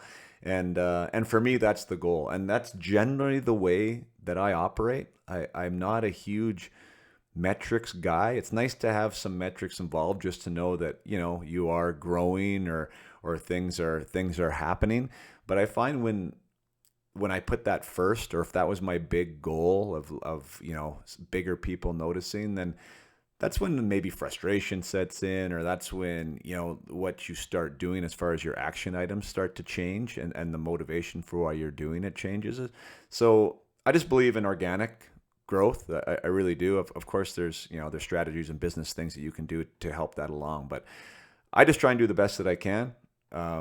I'm trying to be consistent. I'm trying to keep the authenticity of what it is I'm doing and why I'm doing it, and just staying super humble and grateful to the process. And it's amazing that it has grown. It's amazing the connections from the people that I've made, or the people that have reached out to want to work with me, want me to speak at places, want me to address their team or to be a part of their program or their association. And that's fantastic. Like that's to me is the beauty of all this, that that these conversations allow young athletes to be empowered. So my conversation with Trevor Gillies here today, you might be listening to this in who knows where in Boston, Mass, and you're like, you know what? We need this. Our team needs this, or my son or daughter needs this, or my prep school should know about this. And you make a call to me, or you make a call to that prep school, and someone calls me up, and now all of a sudden there's one more, or a handful, or a team full, or an academy full of players who are getting served these skills and these strategies in a supported way that empowers them. Like, that is so cool. So yeah, I mean, as far as the bigger things coming there, Graham, I mean, I really appreciate that sentiment, but just recognize that I don't deem the podcast any type of a failure, or myself any type of a failure, if that doesn't happen. That's not the goal for me, but it is people like you, Graham, and those of you who are listening who do appreciate what the content is and what I'm all about, that are willing to have your own conversations, about the content within, or about the podcast itself, and and sharing it, or writing the review, or putting it on your Facebook page for your minor hockey association. I mean, these are the things that I think help people notice. And it's not about noticing the podcast and growing the podcast, it's about growing the message. So that's where I just want to apply some clarity here, that better humans make better hockey players, and better humans make more successful hockey players, and more empowered and more confident and more self-aware people are better contributors in their community and in their associations. So I believe the message here helps everybody, and I believe that it applies to everyone. So the sad part is that it's not the grounding, foundational position of a lot of people who are involved in whatever it is, whether it be business or whether it be hockey or what have you. So kind of these fundamental, old school kind of principles, I think are becoming much more relevant. And yeah, so if this message speaks to you, if this program speaks to you, thank you so much. And if you want to do your part to help getting the message out and getting the content into the hands of young men and women who want to be their best, then by all means, that'd be a great way to support it. So without further ado, we'll get you back into the podcast here with Trevor Gillies, and thank you so much for listening today. So interesting. So yeah, I mean, you like there's a psychology to that, and I think that it sounds like you're being super authentic with yours, and definitely a warrior type of fortitude there, and not really much doubt, really not really much self-doubt, just because for whatever reason, whether that's just ingrained with you in the DNA or whether you just need maybe it's just being a little not so bright, but you just got to do it. That's the job. If you don't, then there's a bunch of other young guys, well, at least back in the day before the game changed, that will gladly come up for a lot less money to get that same opportunity that I was trying to get back in the day. So it's just like there's always wolves at your back. I mean, it's just like you as a top scorer on our team, right? Once you get to a certain age, you got to provide value by helping other young players, whether it's developing or showing them stuff and being a great teammate. Well, it's the same thing in my job. I mean, there's tons of young guys that would want to have that opportunity to try to get that NHL game or be an AHLer instead of an East Coast League player. So it's, you either going to do it or you're going to lose your job. So it's plain. It's that line in the sand. I mean, it's that plain. You wanted the job. Yeah, I mean, I had kids, I had a kid and one kid at the time, and I mean, I didn't want to go back to the East Coast League. Right. just it made me think of it, and kind of it's sort of irrelevant, I guess, just my own curiosity. So you said that you loved it, right? So like there's a combative, like nature to you, obviously, to enjoy that as much as you did. Leaving the game, like is that wolf still need to be fed sometimes? Like do you miss the aspect of being able to drop the gloves, or where does that leave you now? Oh yeah, no, I definitely miss it. It's the ultimate form of competition, one on one, dropping the mitts, squaring off. And it's also the ultimate deterrent. So, I mean, it's a major adrenaline rush. And in the real, whether you get a big deal or whatever it is, it's you're never gonna feel that again. And just realizing, there's lots of great things in life, and blessings is just the little wins, right? Every day, like going, making your bed right when you get up. I'm a big believer in that. Going to the gym and getting those natural endorphins going and getting in a good mood. And this is a lifestyle that we're doing. Like, look at you, you're still ripped up like a bad report card, in great shape. So I miss it for sure. Because it's like a drug, adrenaline is like wild. And you know whether you win or lose, it's the adrenaline, you don't even feel it until after the game. It might suck. But no, I miss the physicality. Were you one of those guys who, I guess, like where I'm sort of going with it a little bit is like, 'cause I played obviously lots of teams too, and played with a lot of tough guys. Some guys were a little wild off the ice too. Like they were the same guys that kind of were didn't mind looking for stuff. It was actually fun for them, right? And other guys, didn't wanted nothing to do with it. Were you how did your on ice persona affect your off ice stuff? Yeah, no, you got to stay away from all that, or you're gonna go to jail, and you're never, and you're never gonna win in a court case if all of a sudden they're looking up your fights on YouTube and they see that you had one goal and you had 300 minutes or 270, whatever it is. Yeah. You're not gonna get the benefit of the doubt whether the guy starts it or not. So Yeah. you just try to stay out of those situations and be kind of very calm, if you can, off the ice, where it's definitely a good question. I mean, it's you get a little too much booze in you, you might get a little bit wild, and just try to leave the place. Yeah. No, I hear you. Yeah, because we've been, we've seen enough stuff, away, and I think for you guys too. Like I never, like me going to a bar or whatever, or to a club and being recognized or whatever. Like no one was like, I'm going to test that guy out. You know what I mean? Like there was none of that, right? Like of course I would drop the gloves a little bit, but I wasn't known for that, right? I just was around guys too. Like you'd get the donkey in the bar to come out and like wants a piece of Trevor Gillies or Greg Smith or Sean Thornton or whoever that guy is at the time that I'm playing with, right? Like you guys have to deal with that like way more. And anyways, it makes a bit of a challenge. But I mean, I hear what you're saying there. Well, the one good thing though is usually when a hockey team goes out, you're running 15 to 20 something deep. Be a pretty bad mistake by some hometown hero to try to mess with an army. Yeah, so usually you can de-escalate things pretty fast and grab it, whether it's a skill guy going after some girl or something, and just being like, hey, we got to go, just kind of that band of brothers stick together, like, let's get out of here and go get some street meat and go home, play cards or video games or something. Yeah, no, for sure. The okay, so the Bugard experience happens. You go back down 5 more years in in the minors. It looks like established AHL player at that point. So you weren't going down, and then you get the call up again.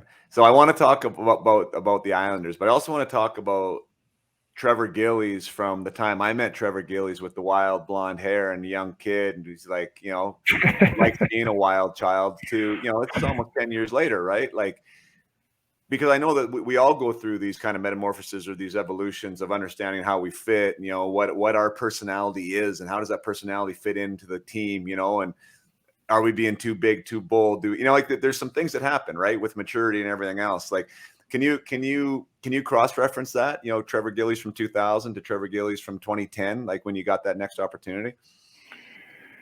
It's a lot of, yeah. I mean, you're young, you got that piss and vinegar, you're like a young gunslinger, right? Like you don't know any better. Like there's a lot more to this job. Like learning when the right time is to fight, when it's not. We might be up a couple goals. You might have to tell a guy, no, not right now. You don't want to swing the momentum. I got to play for Marty McSorley in 02, 03, and he was one of my idols. And obviously, Protect Gretzky, everyone knows who Marty McSorley is. But a phenomenal guy. He was amazing for me. He'd be working with me after practice, like kind of taught me the ins and outs of the role, when to do it, when not to do it. Some of that stuff on the bench, like, getting in guys' ears, being real intense, and they're like, and some of that, you don't always have to fight to do a great job of being there for your teammates. It's like deflecting a lot of the mental and chirping, taking it all on as the tough guy. So your skill players are just like, oh, Gil's got this. Like, we'll just go out and play. There's so many different scenarios, but when that's the biggest difference is learning the role the right way, instead of just, going to try to fight everybody. But you kind of have to do that when you're young. You kind of try to have to go after everyone to get established. Because if you're not going after those guys, well, then you're going to get sent right back down. And they'll bring up someone else who's young, the young, hungry lion, right? So as you get older, I took great pride in giving guys their first shot because I had a lot of guys that didn't need to fight me at all. And I don't mind name dropping a couple. Mad Mel Engelstadt, what a gentleman. Very tough human. He didn't need to fight a young, wild, blonde-haired Trevor Gillies. I asked him to fight off the draw. I said, "Hey, Mad Mel," I go, "I'd be honored if you give me a fight and to have you on my fight card." He kind of looked back at my jersey. It's like, "You sure, kid?" And I was like, "Yes, sir." And he goes, "All right, kid, if we're going to do this, we're going to center ice and doing this right and buckets off, kind of show him what we're about." And I said, "All right." And I line up with the guy, and, Matt Mel's nose is fixed now, but I mean, this dude was not playing around, and luckily I had a great fight with him. So he did, I took great pride in giving guys their shots. As you get older, you kind of the old lion, and you got these young, hungry lions coming up, and that's part of it. Not being a spot picker, like doing it, giving this kid a shot. So all the guys I idolized did it. So, Bob Probert. I mean, there's so many of them. They gave tons of young guys their shot, and Ty Domi, and I can name 100 to you. So I wasn't confused. Like growing up, I wasn't dreaming of being Wayne Gretzky. I knew I wasn't going to make it like that. So like my favorite players are exactly the way I played. Right. Yeah. Well, I mean, the psychology of the role, right? And I think that's kind of what you're speaking to there a little bit as well, right? Like, and that's the sort of like the piece that I was trying to plug into is because, you got a big personality. I mean, it comes across loud and clear on the podcast, right? You mean you like to tell a joke, and you're a social animal, So like that. And I try to bring it back to what I'm doing with players now too, is like, everyone needs to be them. Like there's a reason why you're on the squad. One, from like a role standpoint, and like you definitely need to do a role as a professional that's going to make the team valuable. But there's also a value to you in the locker room, right? And I guess understanding what that is and how that works for like a guy like Trevor Gillies, right? Like when's the right time to talk or to tell the joke, or how much air do you need to take out of the room when you walk into it? You know what I mean? Like that type of stuff. Yeah. Okay, I understand what you're saying. Yeah, so I mean, when you're young, you don't really say shit if you have a mouthful. So you're just there, and as you get more established and are more of a leader, it's especially in my role, you better be one of the hardest working dudes on that team. So that's contagious. If you're constantly in the gym or on before shooting pucks or working on your game after, that's the kind of leadership. And I was a rah guy, but obviously, if I didn't have a C, when the captain speaks, and everyone's listening. But definitely think that's probably what I was best at, which you don't see on this, obviously, in goals and assists, is the locker room leadership. Guys knowing that this is our guy. He's got us. Like out straight up. Like be like, hey, don't worry. If he touches you, I'll take him out whether I get a suspension or not. Yeah, that's true enforcing. I didn't really care either way, regardless if I was going to lose money or get suspended. I mean, you got a job to do, and that's making sure the brothers are protected and feel safe in that locker room and on the ice. And that's a great thing to go to sleep with at night, to be honest. Like just to knowing that you've done that job well, and you're taking care of people. I think there's almost like a bit of community service kind of feeling when it comes to that. I think that's wild. I was going to say, just with the with your goals, and it's going to be more of a rip at me than at you, but I was looking. It's just funny the way things work out, right? Like you had 322 games in the East Coast League, and you might not even know this, but you scored 1 goal there. Yeah, exactly. 22 games, right? Uh-huh. And in 409 AHL games, you had 9. And now here's the beauty, though. In 57 NHL games, you had 2. So your goals per game average was highest at the NHL level, and you outscored me by 1. And I think that's just fantastic that you're. Well, yours is probably a whole lot nicer than my 2 in the NHL. I can tell you that. So one of them was just crashing the cage. My boy Zenon Konopka was wide on the right side and backhanded like kind of a sauce, and I just crashed the cage against Ottawa. It was Robin Lehner, my old teammate, and he just got his jersey retired. So congrats to him, Chris Neal. He was on the ice. I don't think he liked that I actually got a goal. That one was a little controversial. They thought it went off my skate, but it kind of went off my shaft in the top of the cage, just crashing the paint. And then the second one is all Mark Straight. I mean, he was our captain at the time. Great player. Great guy. Rocket. So we did this drill. He was coming off shoulder operation. I was suspended. And we would do these cutback drills. I'd go cut back, go to the net, drive the net, do a little shot on the goalie, come back to the corner, zap him a puck. On the tape, he does his little thing and then walks and talks the line and lets a rocket go. So that's exactly what happened. And we did it every single day. Was one of the drills we did because it was only me and him on the ice with the assistant coaches. And so I was just in front of the net against the Rangers and, in the goalie's eyes and, perfect placement and tipped it, and the goalie went down butterfly and went in. So, it's not like I toe dragged the guy out of the corner or and went shelf or one timer, right? So, you're just playing with better guys. So maybe had a few more points in the East Coast League. I was like a nuclear weapon. So I wasn't like I was trying to score many goals. I was just trying to get it out of my end, be very physical. Make good tape-to-tape passes, kill some penalties. I was not a power play guy. And so I only got 1 goal on the coast. Yeah, it's pretty sad in that amount of games. That was against the Trenton Titans in Trenton. And the AHL, I couldn't remember them all, but there wasn't that many. So, yeah, man, I made my living being a good teammate and being very physical. I think what helped me is that I was a good hitter because when you're running the other team's talent, even if they don't want to fight you, you kind of force their hand and they have to. So right. A page out of Stevie Webb's book there. Yeah, I actually really like that guy. I never got to play against him or play with him. But just being from the alumni event, he seems like he has a great big personality, kind of like myself, and he's very much loved in Islander country, that's for sure. So, well, but to your point, though, I just brought him up because he was like a wrecking ball. I mean, he could fight, but he was more known for being able to blow you up, right? Like that, he loved hitting, and that is a mass. I mean, even today's game without the fighting it being as big of a part as it once was, guys know who can hit, right? Oh, that's right, absolutely. Yeah. I remember going in on. You remember that Bufflin guy? He's a superstar. Yeah, I forget his first name. Dustin. Yeah, I'd forecheck him in the AHL and in the NHL, and I'd be like, and I'm a big boy.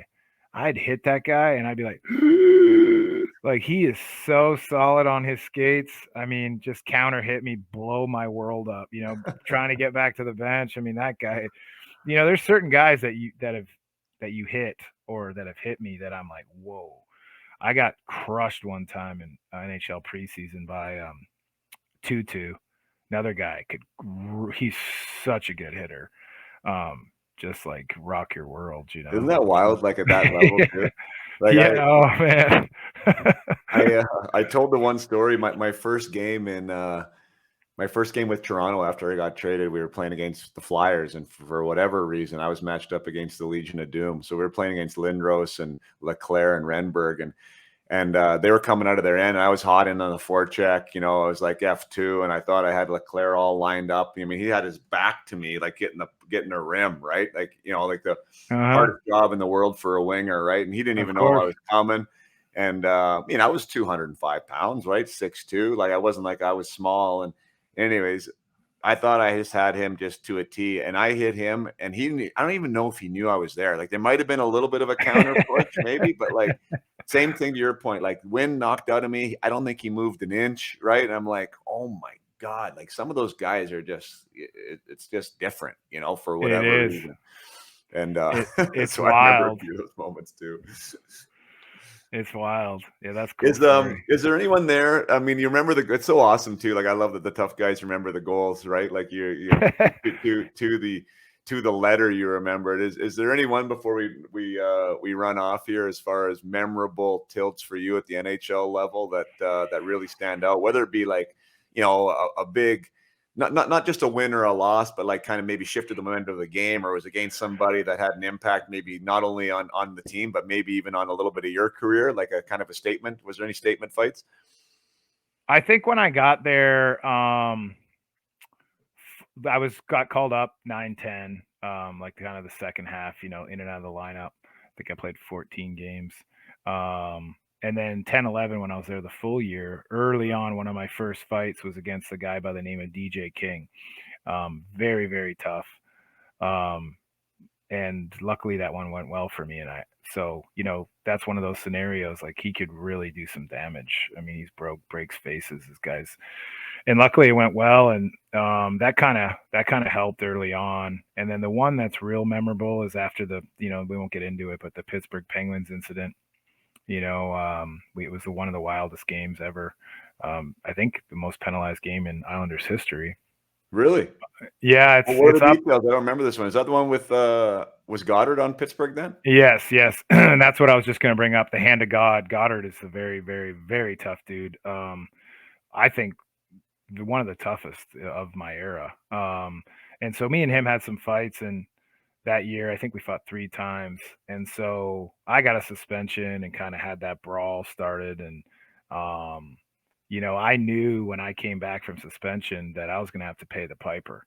So, you know, well, can we rewind? Like, tell that story. Like, what? So, I mean, it's obviously super familiar for you, but like maybe some fans don't know. Like, what was the incident? Why did it have such a our guy? You know, Rick DiPietro, who's how I kind of got my shot. My old roomie. I love Ricky. The hardest working athlete, just totally shredded. He looks like the muscle chart at the doctor when there's a bone chart and a muscle chart, and you could see every muscle on this guy's whole body. I mean, he's an absolute beast. Worked extremely hard in the gym. Would go eat something, and then he'd be on the arc for 15 minutes just to burn some of the calories. I mean, he's an absolute animal. So he was coming back from, I think, hips and knees type stuff, was down with us in Bridgeport on conditioning, and he came up to me in the weight room day of the game. He was playing, and he goes, hey Gilly. I was like, hey Ricky, what's up? And he goes, what are you doing? And I'm like, I'm working out, bro. I go, what are you doing? He goes, I'm working out too. He goes, you're playing tonight, right? I said, yeah, bro, I'm playing. He goes, and you're working out this hard? I said, yeah. I go, I almost lost my career last year to a concussion. I said, I work out every game day, get a little pump on, go home, have a nice meal and have a nap. He goes, you want to be workout partners? So me and him kind of hit it off, and I was doing well with my fight. So he went up and told Garth about me. So long story short, that's how it all started. I just wanted to give you a little background on Ricky. Ricky got dropped by Johnson, who was the big tall goalie with Pittsburgh. Went down and fought, clean fight, and you know, he caught him. He's a big boy, like 6'4", whatever he is, and that was no problem with that. But they showed it over and over on Sports Center and TSN and all the different things, and their team was like laughing with our down player, and so we kind of had some in-house meetings saying we weren't going to get pushed around anymore, whether you were a skill guy or not. We're going to arrive in 5, that Wolfpack mentality, and we had guys like Jack Hillen fighting, Bailey, Como, like guys like that, and then obviously me, Matt Martin, and Haley got called up, and Zenon Konopka. So we got up, really up in a game, and kind of made a stand. It was a wild match. It was a wild match. So I got suspended, and when I came back, I knew that I was going to have to pay the piper. So I'm out there, and Gods comes up. Gods didn't say a word to me, but he's very tough. I have a lot of respect for him. He was very good to my brother when my brother got called up to Bridgeport. Him and a couple other guys, Kevin Colley, I'm buddies with. So, I already fought this guy in the minors. I've already fought him this year a couple times. Like, I know how tough he is. I mean, I could feel his right hand through my Easton helmet that was like welded on. And when I come up he comes up beside me, we kind of lean into each other a little bit off the face off, and he don't say anything. And I go, hey Gods, hey Gods, pretty sure we got to get this out of the way, huh? I know we got to do it, huh? He goes, yep. And that's all he said was yep. And I'm like, all right. And then so right off the draw, when I come back, we square off, and I'd been training a lot and hitting the mitts, and being put through the paces with the assistant coaches on the ice, and then our strength coach in the gym, and I was in the best shape of my life. And fortunately, I was able to cross grab that massive right hand of his and put him down in that fight. So it was kind of like I paid the penance, you know what I mean? Like I did my time, because he's one of the toughest guys in the league, and it could have went the other way. Like I could have gotten pounded. So after that, I mean, that's their toughest dude, one of the toughest in the whole NHL, in the National League. That was huge. That was probably my biggest fight, because it could have went very much the opposite way. Right. He's a very, very dangerous fighter. He's an incredible fighter. He's from Vernon too. Like he was my next door neighbor, and I know him well. Yeah, cool. He's scouting now from Minnesota, and I love that. Yeah, how's he doing? Good. He was a guest on here too a little while ago, not that long ago actually. How's God's doing? Good. Yeah, he's doing good. He's doing good. Good. He's gone through some stuff with his head. Like he had some concussion issues. He found out that he is an epileptic as well. So like there's some stuff that he's going through, but I think him getting back in the game has been an awesome transition for him. It's been really, really beneficial for him. So, that's awesome. But yeah, I mean, to your point though, like he's one of those names that, like, I don't know. I mean, I'm not a guy who studies NHL tough guys, so I won't pretend that I do. But I mean, as far as from the upper echelon of names, right? Like there's some names that the casual sports fan knows, right? But like when I have talked to NHL tough guys, his name always comes up as being one of the best, one of the toughest, and I don't think he gets that recognition. In my opinion, he's one of the toughest. Yeah. And I fought them all. I mean, he's very, very tough, very hard punches. Yeah. He's not playing patty cake out there. If you don't have your chin tucked and one of those land on your chin, you're going night. Right. Yeah. That's wild. I love the nuclear weapon. That's dude. He's the real deal. Yeah, I fought him 3 times that year. Was that the one though? So that whole Pittsburgh, New York thing, was that when like somebody did someone hit the goalie? I thought somebody hit. Oh yeah. So if you watch it, Mike Haley, who had a great NHL career after that, it was his first NHL game, and I think he had 3 fights, but there was one down in the corner and I got booted. And then he went down, he was going towards the penalty box, and Johnson, who dropped DiPietro, was kind of like looking at him like, hey, you want some of this? And then they both just dropped the mitts and they squared off. And Hales is a great fighter, like unbelievable middleweight, and he could play. And then all of a sudden, if you watch it, you'll see Godsey come off the bench. Right. And then luckily for my boy Haley, because Goddard missed that shot because that one big punch he throws, that looping right hand, if that hits Haley, he might still be laying on the ice or in a grave. It was wild. So Ghazi got an immediate 10 games because leaving the bench. But Right. same So that was, and you were already kicked out of that game before Godzi jumped the boards. Yeah, that's what I'm saying. So I knew I had to pay my penance when we played again in April. What did you get kicked out for? Yeah, it was. You can watch it. I mean, there had some Eric Tangrady. Was running around like he was the champ, Derek Bugard out there, and had a lot of choice words to say to me and our bench. I'm an open book, so I don't care anymore. I'm not in the game, so it doesn't matter. But he took out 2 of our guys with concussions. They had to leave the ice, and I was obviously yapping at him because that's my job. And he had pretty much said I wasn't going to come back on the ice. The game was not out of control yet. And I looked at a certain somebody who I'd played for before, and he told me, "Don't worry, big guy, you're going to get your shot soon. Stay loose." So I did. And then I went up to the draw, and I told him, didn't even look at the puck. It was like total from the movie Goon, just like facing him instead of where they dropped the puck. And I said, "Not so tough now, are you, Tango?" And he had a bunch of choice words to say to me. And I said, "I'm so brutally honest with it, I don't care. So you'll love this." So I said, "I can assure you, if you touch any one of my teammates this shift or the puck, it's happening." And we had a turnover at their end over the blue line, come back, track into the house. I'm supposed to stop in the teeth of the D zone coverage on the left side, and he was coming down his left side.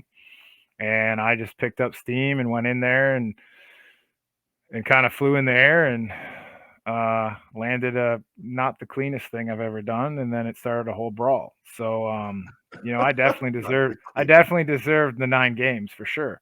So after that happened, and I got back from suspension, and Goddard was back from suspension, I knew I had to fight the hand of God, right. and one of the toughest in the league. So yeah, fair enough. And I had to go back and rewatch that whole thing now. It's pretty wild. I mean, I still get chirped, so not so much anymore, but I got death threats for forever from Pittsburgh fans. But what people need to realize is we have a job to do, and regardless of the suspensions, it's you got to do it. And so and I don't regret it at all. To be honest with you, I wish the player never got hurt on the play. Right. But it's an epic game. And, I'm probably hated in Pittsburgh, but really loved in New York for it. So that's just fine with me because I don't plan on going to watch games in Pittsburgh. Just out of curiosity, I'm just thinking of it now. When you got knocked out by Bugard and then you were hurt there for the 3 weeks, were you an NHLer until you got healthy? Like, were you making NHL money while you were hurt? Yeah, but I mean, it's not like I was making, what good players make. I think the minimum was like, I don't know, 400 or 425. Yeah, or 375 or 400. Something like that, whatever. And yeah, but I mean, that isn't what you want. I mean, it's not. No, it's definitely not. I was just wondering because there was a guy that broke his ankle in like his first shift or whatever. He's ended up being up there for like 3 months. You know what I mean? It was in that scenario was like legitimately like it was going to be a 1 game kind of thing. Like I don't know if that was yours or not. And then he ended up being like on the NHL payroll for like 4 months and living the good life. Yeah, mine was just a couple weeks, and then I was trying to get back as fast as possible with the boys down in Portland. We had a great team. It was the best team I ever played on. Oh, that's fun. That's fun. The concussions are the worst. So I had my first one in Germany, and it was from a practice thing. It wasn't from a fight. It was like I got kneed in the head just completely by accident. And God, what a drag, man! Like it's a super, super tough thing to come back from. It's terrible. It's like you're in a fog and. Those headaches, I don't know about yours, but mine was always eyes. When I'd get a concussion, it was my right eye would be like always like, whoa, like twitching and stuff. I'm so very fortunate that I listened to a specialist when I was down in the East Coast League at the end of my career saying, like, what are you doing? You're not making any money. Like, my brain checked out good, when you get the ink in your arm and shows if you have dead spots or bleeding and the shrinkage of the brain and all that. And he said it's remarkable that what your results came back like, considering how many fights you've had in your life since you were young. He wanted me to stop the madness, and I'm so fortunate I listened to him, because I would have continued to play. My goal when I got that old was to truly play till 20 years, and I never made 20. I did 19. Um, which not many guys have done. I mean, I think my boy and your boy Sean Thornton, great guy. I played with him in Portland. He was our captain before he got called up to win a Stanley Cup, and then he won another. Eric Bolton. There's only a few guys that have done. That's a long term, regardless of the level you're at. So I'm glad I listened, because a lot of guys go through some real bad stuff in terms of not being able to be with sensitivity to light and having to stay in a dark room, and it affects their family life. I mean, I've had a great wife through it all, and but concussions suck, and you only get one brain. It's not like you can get a new knee or a shoulder. So right, that was one of the reasons why I did shut it down personally. I got a second concussion really quickly. Well, not really quickly, but a couple months after I came back, and it was a nothing hit. Like, I saw it coming. It wasn't a punch again, and it was like up against the glass, and that was scary for me, honestly. I was like, holy crap! Like, I'm more fragile now, like, without question. Like, I had nothing wrong with me for like 10 years, and all of a sudden I take this hit, and I was like, oof. To your point, like, one brain, right? And they didn't know a ton about what to do or not to do. I was 30, and anyways, neither here nor there. But it was a considering considering factor in me deciding to leave. That's pretty wild, man. Like, what a run, man. Started in the East Coast League, ended in the East Coast League, had the NHL games in the middle, and a bunch of pit stops along the way. And I call it full circle, right? Because I wanted my little girl to watch me play at the end of the line. And she was obviously there. Pretty much I got a concussion, just like you said, a routine hit, like defenseman bobbled the puck in neutral zone, just over there, just kind of in their blue line. He bobbled a puck, so you're supposed to kind of be soft. I'm taking away the lane for the D to D, and he bobbled it. So then I step on the gas a little bit and just have a clean hit, shoulder on body, and it was like I was in another planet. I mean, so just like you said, it was time. I actually listened to the doctors, and it was a tough one to get through. But I would like to bring up guys that I think Goddard might be involved with them. Not 100% sure, but Goddard, Todd Fedoric, Scott Parker, Riley Cote, Van Bush. A lot of these guys are helping a ton of ex-combat veterans and ex, hockey players and football players and lots of people with CBD and different things like that. So instead of, people pushing the pills, big pharma, there's a lot of other ways to get healthy.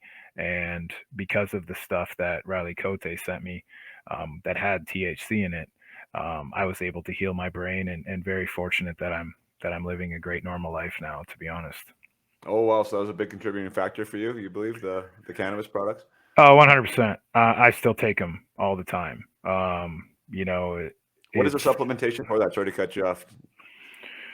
So there's all different kinds. There's droppers, which is like the oils. There's gummies. There's different kinds of stuff. There's stuff for body called Salve, which is, if you're sore, if your back or your hips, you just rub a little bit of this on. It's an absolute game changer. So is it a regenerative thing for the brain? Like, and if so, how do you know this? Like, I don't want to get into the science. See, I'm not like a scientist, but there is, if you do some research on microdosing of psilocybin, it's one drug that creates new neural pathways in your brain. So it actually makes you sharper and kind of like fixes some stuff. There's a lot to it. And I'm a big believer in it. It's a lot better than drinking or pills. So, and it's all about quality of sleep, right? If you're getting good sleep, then your body can actually heal. And that does help with that. It helps with many things. So, people should reach out to those guys or look into it themselves. So. And this is not, you're not a doctor or prescribing anything. So no, I'm not at all. No, I'm not at all. And I don't recommend it for, anyone young, because I know a lot of young people are listening to this show. But if you're an old pro and you're struggling with stuff, especially from your head and your body, this will help.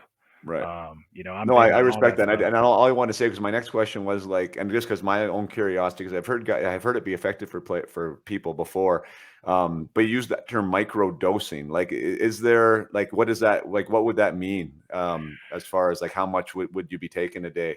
Well, I don't know the exact milligrams, but it's like it tells you. It's like, you know, these little chocolates or whatever, and Yeah. they're like little triangles or little whatever, or CBD. It tells you, like, you know, you Yeah. might, depending on the person and their size, it might be like half a dropper is all they need, or Right. So it to might your be a point though, full it's not like dropper. your state is altered. It's not like you're high. It's like a small dose No, just for your yeah, brain, right? no, a lot, yeah, exactly, and just for Yeah. your body. So, Yeah. there's all different kinds, you know, just straight up CBD, and I don't know enough about it, but I know that it helped me. So the cannabinoids and all the different healing properties and all the different stuff that goes involved. But some of those guys are very, very knowledgeable, and that's what they do for a living now. That's So. awesome. Thanks for sharing that. Do you want to talk a little bit? We've talked already. My goodness, and I forgot about the PHPA stuff and your involvement with helping the alumni there. Maybe we should just touch on that before we get off. How's that working?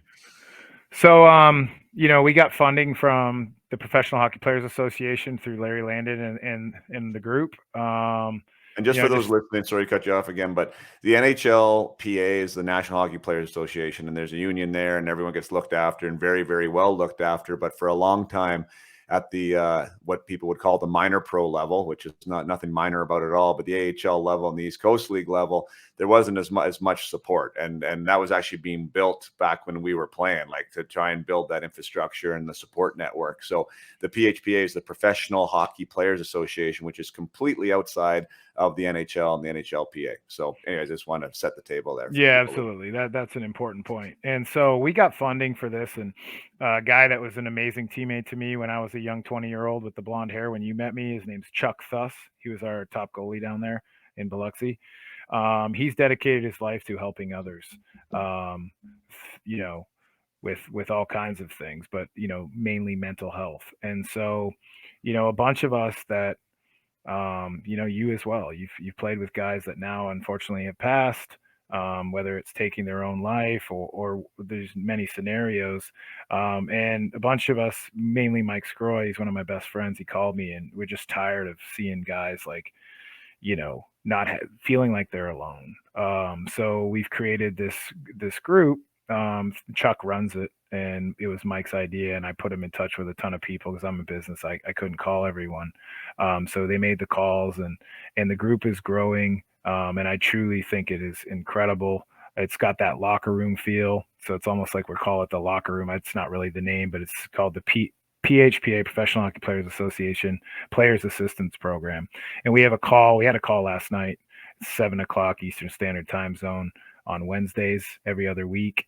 And guys get together. It's that what's said in the room stays in the room. Guys can go talk about what they're going through, whether it's concussions, you know, any issues, problems, and you have a bunch of different kind of opinions to help. And, you know, we eventually would like to get some funding from companies, different people, us personally, to truly be able to add value to guys. Like, you know, some of them are homeless, living under bridges, whatever, nothing wrong with that. But, you know, maybe get them a gym membership, and, you know, where they can shower and shave and kind of get their feet back, you know, get working out, get, you know, dig out of the water, come from under the water. And there's just so many different scenarios where guys are in different stages. Some are doing very well, then can provide great value and guidance, but we all deal with stuff, right? So it's just a really cool locker room feel that, you know, you're not alone, and the access to all the guys' numbers. If you played professional hockey, even if it was just a couple games at the East Coast League, or anytime some of the other leagues that are now not there anymore. I think there was the ECHL and different leagues that were a part of the union.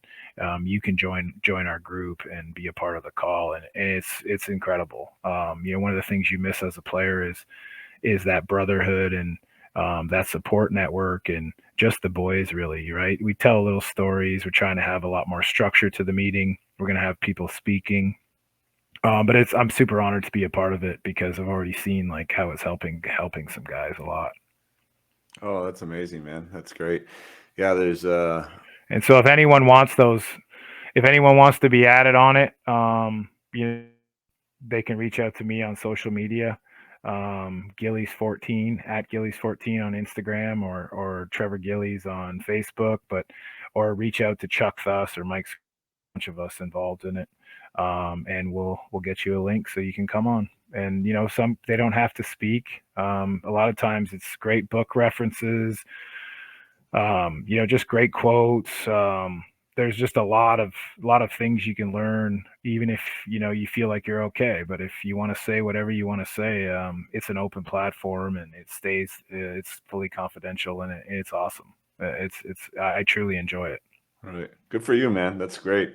There's a hard time transitioning regardless. I know for a lot of guys, after post playing career, and losing that locker room mentality and that kind of that brotherhood. And actually there's a lot of times when guys are playing where they still feel like not connected, even though they are a part of a team, right? Like there's, so anyways, regardless of whether you're done playing or whether you are playing, I think that having that group there is a great support mechanism, and one that guys, I think it's becoming more, it's guys like you talking about the benefits of it, that allows more people to be drawn to it, right? Because it takes away the stigma of, whatever the stigma might have been attached to that, 20, 30 years ago.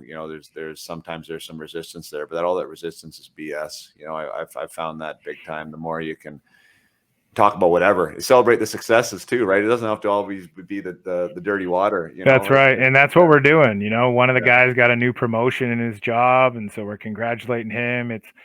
It's just a great brotherhood, and network of people, for support, and just to be able to, whether it's dirty laundry or not watching the old tapes and no rear view mirrors and only forward, and just so many tools, and it's so fun. I mean, it's like I'm taking notes. I'm constantly learning, so it's all part of that self-development we're talking about. Oh, that's perfect, man. All right. Well, I mean, what a great guest. I did want to talk to you. It sounds like you're on the podcast circuit. Where else you've been on, but it sounds like you do these all the time. But I mean, it's been awesome to have you on the Up My Hockey podcast for episode 104, and to celebrate you and your journey, and all the places you've been, and how you got there. I think I know there's massive amounts of gold in that story, and the lessons that you're able to share. So Gilly, thanks so much for doing this for me and for my platform. We really appreciate your time. I appreciate you, Pods, and looking forward to seeing you next year at the alumni event, buddy. Keep in touch, and tell those boys to be chasing all their dreams, my man. Thank you so much for sticking around to the end. And Trevor, if you're still listening, or if you ever listen to this at all, thank you wholeheartely and gratefully. I really appreciate the time that you spent in sharing your story with us today so candidly. And also appreciate the kind words, Gilly, that you mentioned for me a few times. It's always nice to hear that. Whatever, as crazy as it is, it's nice for the ego to hear someone say, "Hey, you were a hell of a player," or thanks for making an impact, or you were a good guy. It seems so far removed right now that you kind of don't really remember, or I don't really remember those days, and those teams and everything else. So very classy to recognize somebody in their presence, and I think that's like I've definitely taken study of that on a personal level. Just there's been a few times lately where in a conversation, whether in front of my sons or in front of my wife, or just personally, just one-on-one, where somebody has said something kind to me about me, and it made a huge impact on me. And I remember that.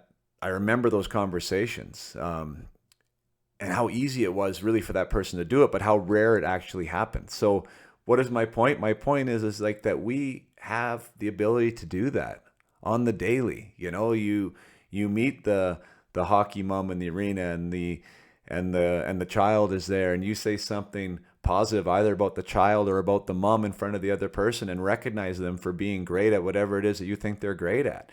Example of that was Dwayne Sutter when I was at the alumni meeting there. We were alumni weekend for the Islanders. It was in the hotel lobby, and my middle son Gunnar was with me, And I introduced him to Dwayne, and like the second or third sentence out of Dwayne's mouth, this 4-time Stanley Cup champion, to a guy who played 41 NHL games, was to my son. He said, your father was a hell of a player. I just want you to know that he was a hell of a player, and didn't get the opportunity that he needed, and that happens sometimes, but I want you to be really proud of him. Like, that blew my mind that he would say something like that. And the beauty of it is, like, even in that scenario, if it's false or not completely true, like, he massively impacted Gunnar, like my son, and probably the image that Gunnar holds for me. And like, what a cool thing that is for our relationship. And I just thought, wow, that was pretty classy. And yeah, so as far as Trevor today saying what he said, it's like, I think it's a lesson for all of us, is that, man, like, we can impact. We can say nice things, and they can be super honest, and they can be super authentic, but there's just usually things that we don't mention. And why don't we, really? Like, why don't we? Generally, the people that we hang around, we have the choice of who we hang around. So if we're hanging around somebody, there must be some redeeming qualities about them that we enjoy. And how rare is it that you acknowledge the qualities that you appreciate in somebody else, or that you value, or that you look up to, and the impact that can make for them. So anyways, as far as being a good human, I guess that goes along with Up My Hockey, is recognizing, the goodness in others, and really spreading that energy. Whether you're a hockey player and telling a teammate that's something that I've done for team building in the past, is two good things and one negative thing as far as from a team building experience is concerned. What are the best parts about this player, and what do you like about them as a teammate? That's nice to hear from your teammates, and not something that you generally go around saying. So it doesn't have to be a team building event, is all I'm saying. Like, you can do this on your own and just make it part of your personal makeup, that you're going to try and impact somebody on the daily, and whether that be somebody in your close, tight inner circle. I think sometimes where we show up the poorest for those that are closest to us, meaning our own kids and our own spouses and our own parents. Sometimes they see the darker parts of us a little too easily, and so maybe we can do that for them, or maybe it's someone outside of your circle. But there's definitely ways that when you are grateful about somebody else or something else, and we're able to express that, it just makes us more grateful. It ends up shifting our own energy and our own perspective on things, because we're looking for it, right? We're consciously, actively scanning the environment for reasons to appreciate somebody else, and for reasons to appreciate life. And that's a high energy vibe, right? Like, that's a good energy vibe. And that type of stuff is contagious. So there's my tangent today on gratitude, and on celebrating others, and the impact that it can make. I think that's a lesson from Trevor that I took today, along with all the other lessons. Like, what a great storyteller, and the NFQ, and the reinventing himself, and how he would go to bat for his teammates, and how that was, where he would hang his coat on that, that if he did that well in a day, that he served well. So many great takeaways from Trevor, and anyone gets me laughing as often as he did. I hope you guys were laughing at some of the stuff he was saying there too. So awesome spending the time we did here today. Look forward to the next episode, and look forward to spending time with you again next week. Until next time, play hard, keep your head up.